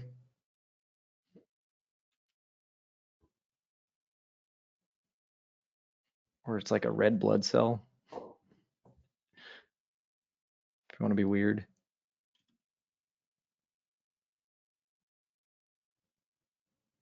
Cool. Looks good to me. Okay. Now I'm going to be perspective boy again. You guys are going to hate me by the end of this class. You don't really get size dilation unless it's coming directly at the camera.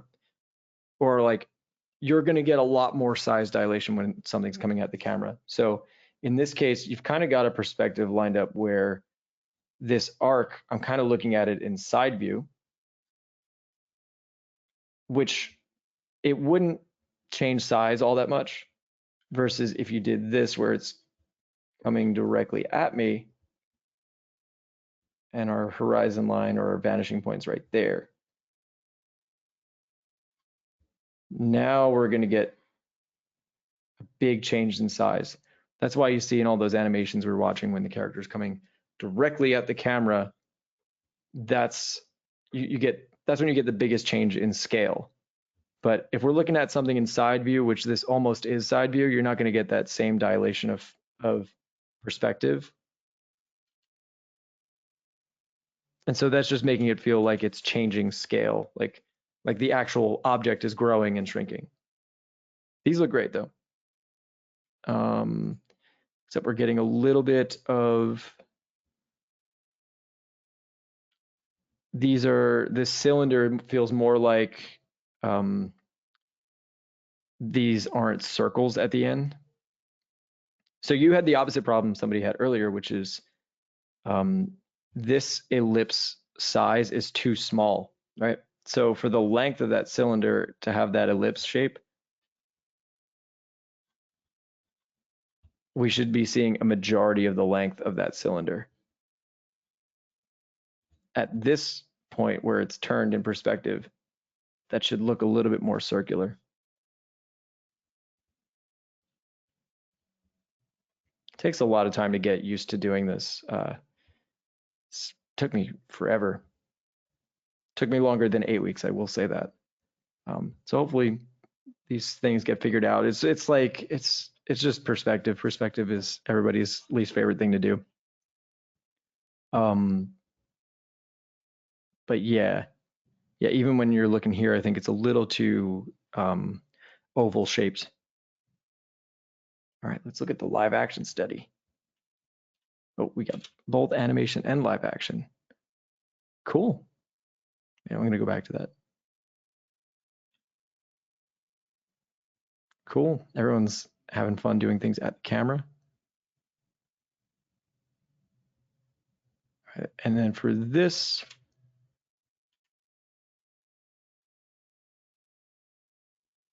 that's pretty on point. I think I would, that arc, the arc itself is perfect. I think I would have it speed up a little bit more in the middle, and your elbow is kind of like jerking around a little bit. It's going off the arc a little bit, which is, again, it's perspective shit. It's annoying. It's kind of like moving off the arc a little bit. And you could still be really slow with this, like you can have a lot of frames, but I'd still just accelerate it more towards the center. So even if you're putting like a shit ton of frames in here, have fewer in the center.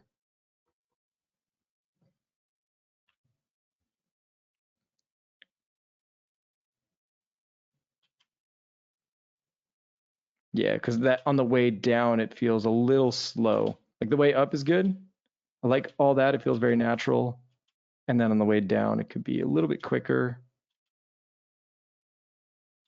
And on the settle in, just do a slow in. So have this arm, like do a couple more poses where the arm just moves back ever so slightly. So it's like, okay, we reached that last pose. Go back, go in a little bit more. So it's settling in as opposed to just ending as soon as it hits that pose. That's all I got for that though. Looks good. The motions are good. We should do some dance stuff. Great work.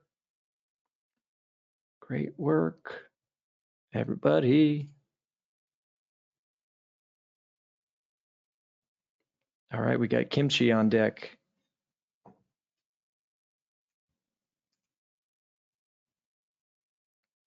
Cool. You got a little spinny at the end. Trying to think what I would, if there anything needs to be fixed here. I think my suggestion would honestly be when I was doing the, I did on the video that I did, one of the things I wanted to get across was sort of the natural twisting that happens when you have, a heavy object on the end of a string or something, or the end of a chain. And I think what's happening is you're kind of like twisting it at the end, almost as if you're like winding up a rubber band or something. And so it feels a little unnatural the way it's twisting back and forth. Like it's almost random the way it's kind of just spinning a little bit. As far as preserving the volume, you did a good job of that. Like you're keeping it on lock. I just think it's moving a little erratically in terms of the spin there. Oh, wait, did I look at? Oh, wow, Giselle did so much here. Oh, and you did that, the bending of the string that we talked about. That looks good. Not sure if that's on threes, but I kind of like it. It looks good. Yeah, see how that twist is a little bit more subtle there? I like that.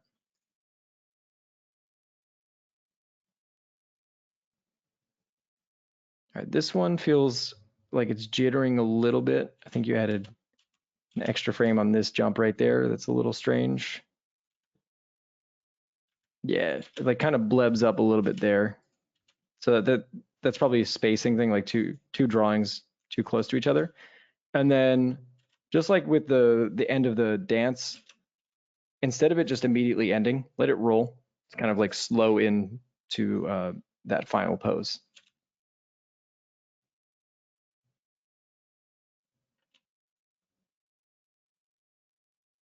All right, I was doing Kimchi's stuff, so I'm going to continue with Kimchi, and then Weston, and then I told somebody else. All right, let's finish up with Kimchi first. Oh yeah, I saw you did Bugs Bunny. That's I wasn't expecting Bugs Bunny for some reason, but I was really happy when I saw it. Cool. Yeah, my suggestion with this is like, it looks like you're doing key poses, which is fine. I would say just go straight ahead with it. And wait, what did you say at the end there?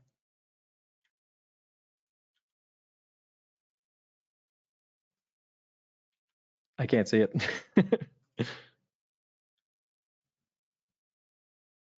But yeah, I'd say go straight ahead with this and try to finish out all the frames. And you can add a little bit of that volume in there as well.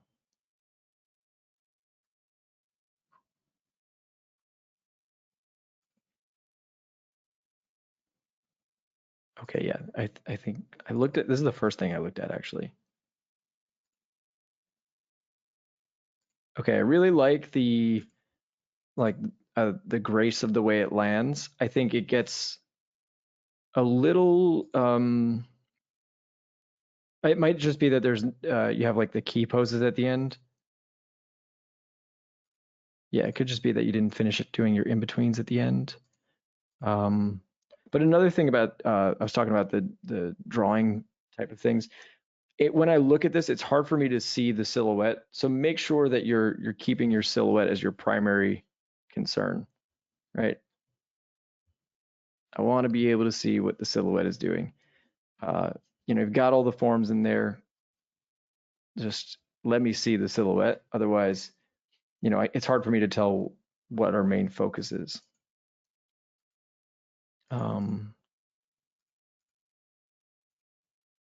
Sorry, just trying to gather my thoughts.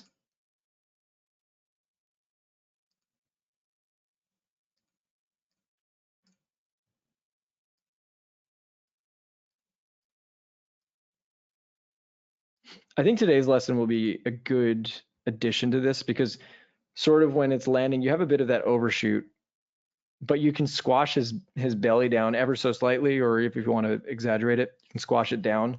So that way it feels really natural when it resumes its resting position. And as far as the wings go, for those wings, do the same thing when it's flapping.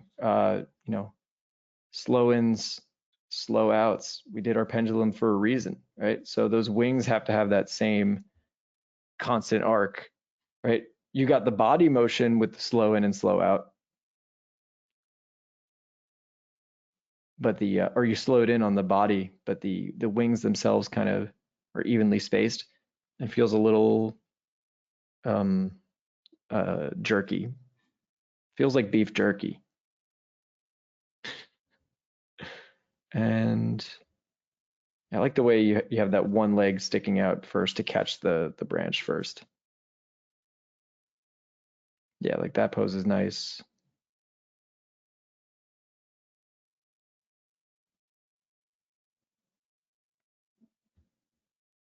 The flopping over the tail feels a little weird to me. Like that.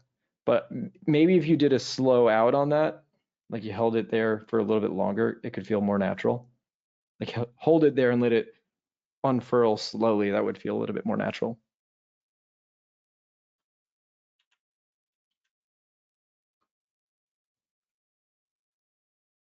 And you're writing little notes for me at the end, and I keep missing them.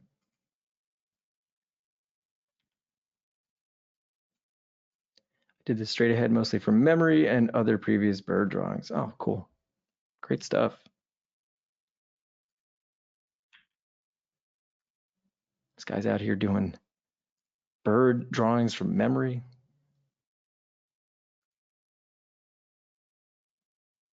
Cool. Cool. Yeah, I think for this, I would have that bounce a little bit more on that final arc. Have it bounce one more time. Just because you showed it as so bouncy in the first one, I feel like it deserves a little bit more bounce. And now you can add, oh wait, you did do a little squash and stretch there. Feels kind of abrupt.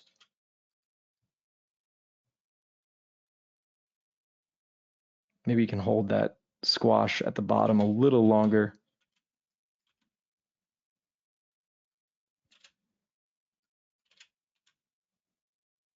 Also, the other thing, the scale's not going to change that much. Remember what I was talking about earlier. the scale is going to change a lot more if you're going further back in perspective. But look how far your horizon line is, right? If you want it to go back in perspective a lot, you got to be real close to your horizon line. Like if you want the scale to change, have your horizon line close.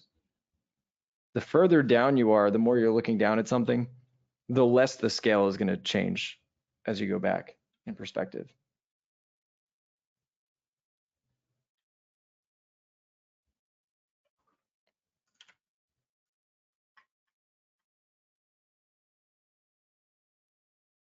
Cool. All right, let's look at Weston.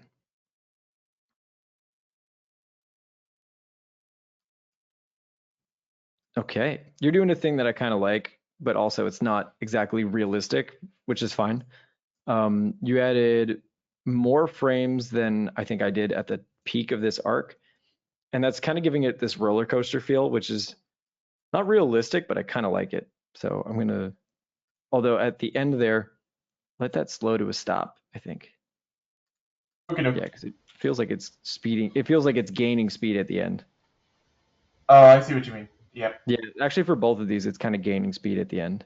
Yeah, right there. It's like way too fast on that second arc. Okay. But this is a good example. Oh, sorry, I'm cutting you off again. This is a good example of how the scale would drop because it's going towards the camera.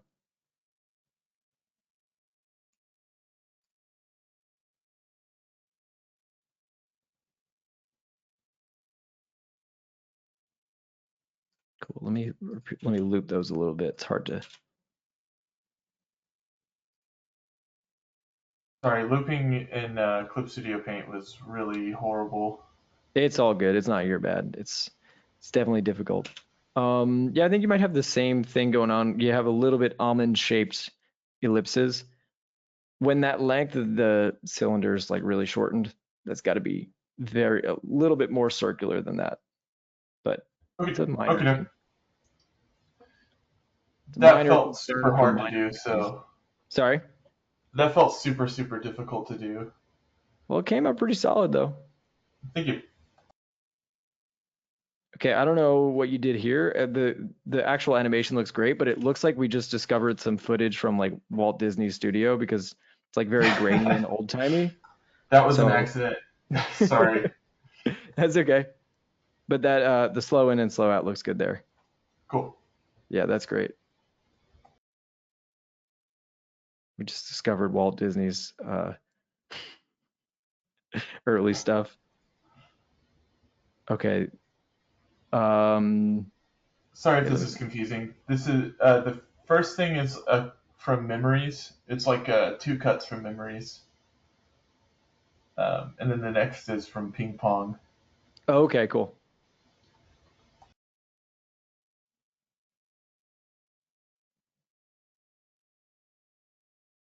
Okay, let me go back. That looks cool.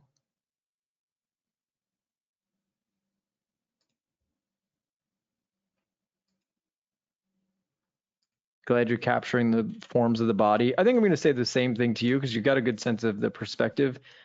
Feel free to get a little bit of that shape in there. I mean, it's not the most necessary, especially in a rough pass. I hesitate to even say that. I feel like under rough pass, just do what comes naturally. But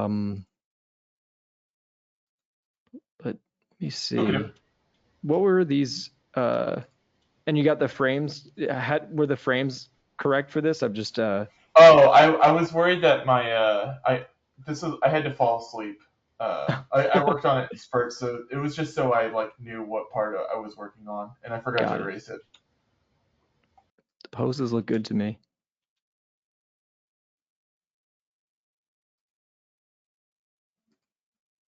Sorry, I'm just trying to catch that ping pong.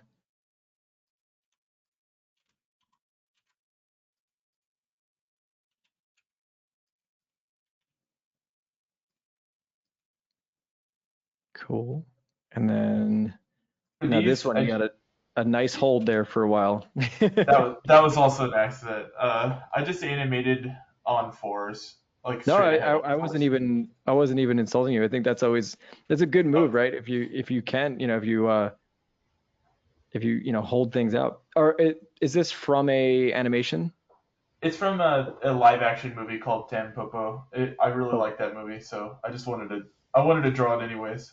Cool. Okay, so in that case, what I would suggest is stylize this movement a little bit more. Like I like the way you're having him look up. I think everything here, like the ideas are correct. I want to think about how are we stylizing it. So we could start with his head down. His head down is our first key pose. Right? Head up is our second key pose. You could have him squash down a little bit and then arc his way up. And time it so that we have a slow out on that.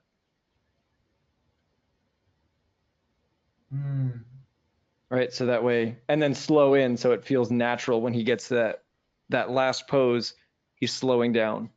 So it's like speeding up and then slowing down. Even if it's just a subtle change in speed, it's going to make everything feel more natural. So then, there's like a few drawings here as he's easing into that last pose. Gotcha.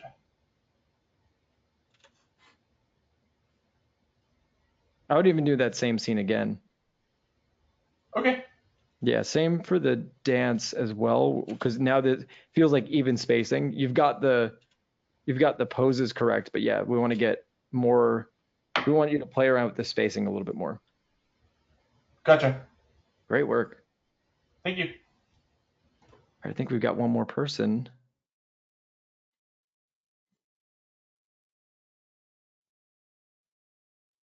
Got myopia with the bouncing ball. I'm going to talk about that in a second. And somebody else I skipped. Aaron, I skipped because this thing wasn't loading. Yeah, Hey, I think. on my sorry, Discord. what's up? It's on the Discord now. Yep. Okay, let me have a look.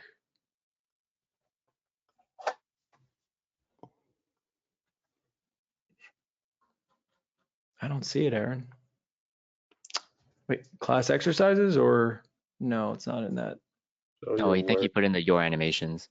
Oh, yeah, your okay. animation. Oh, you got a special place for it I don't have a special place for it. Where do you want it? I tried the website, but it's not playing. No, there's a homework uploads for the feedback students. I'll tag you in it quickly.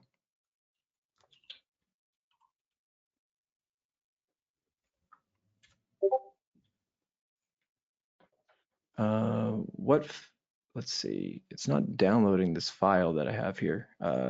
Wait. You have to download it? Apparently. I don't know how you exported this. I don't know what's going on. Just MP4 straight into the channel. It's not working.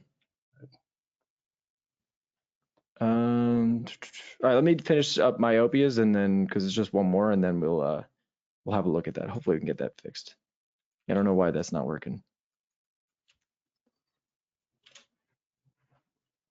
Oh, all right, Discord's restarting, so hopefully that works. Okay, for this one, myopia, I think good job on the squash and stretch. You're getting a lot of movement there. I think you're getting sort of that same roller coaster effect that I was talking about where it's it's floating in the air for a really long time. So you could add fewer drawings on the peak of those arcs. And then the other thing is consider that it's going back in perspective and that these arcs have to shift. So if we're to believe that this main arc here is that big, then the one right before it should have been straight up off the plane of the frame. Right, and this is not only is it going back in perspective, but it's also just getting smaller naturally because it's losing energy. So it should be a little bit smaller as it goes back in space. I think that's really the biggest issue. I like its abrupt right turn though. Feels a little weird for it to just randomly turn, but I like it. Also, you can build a little more anticipation on that last bit as it approaches. Have it really slow down almost to a stop and then fall down quickly. All right, I think that's everybody on there. Let's see if Aaron's thing works.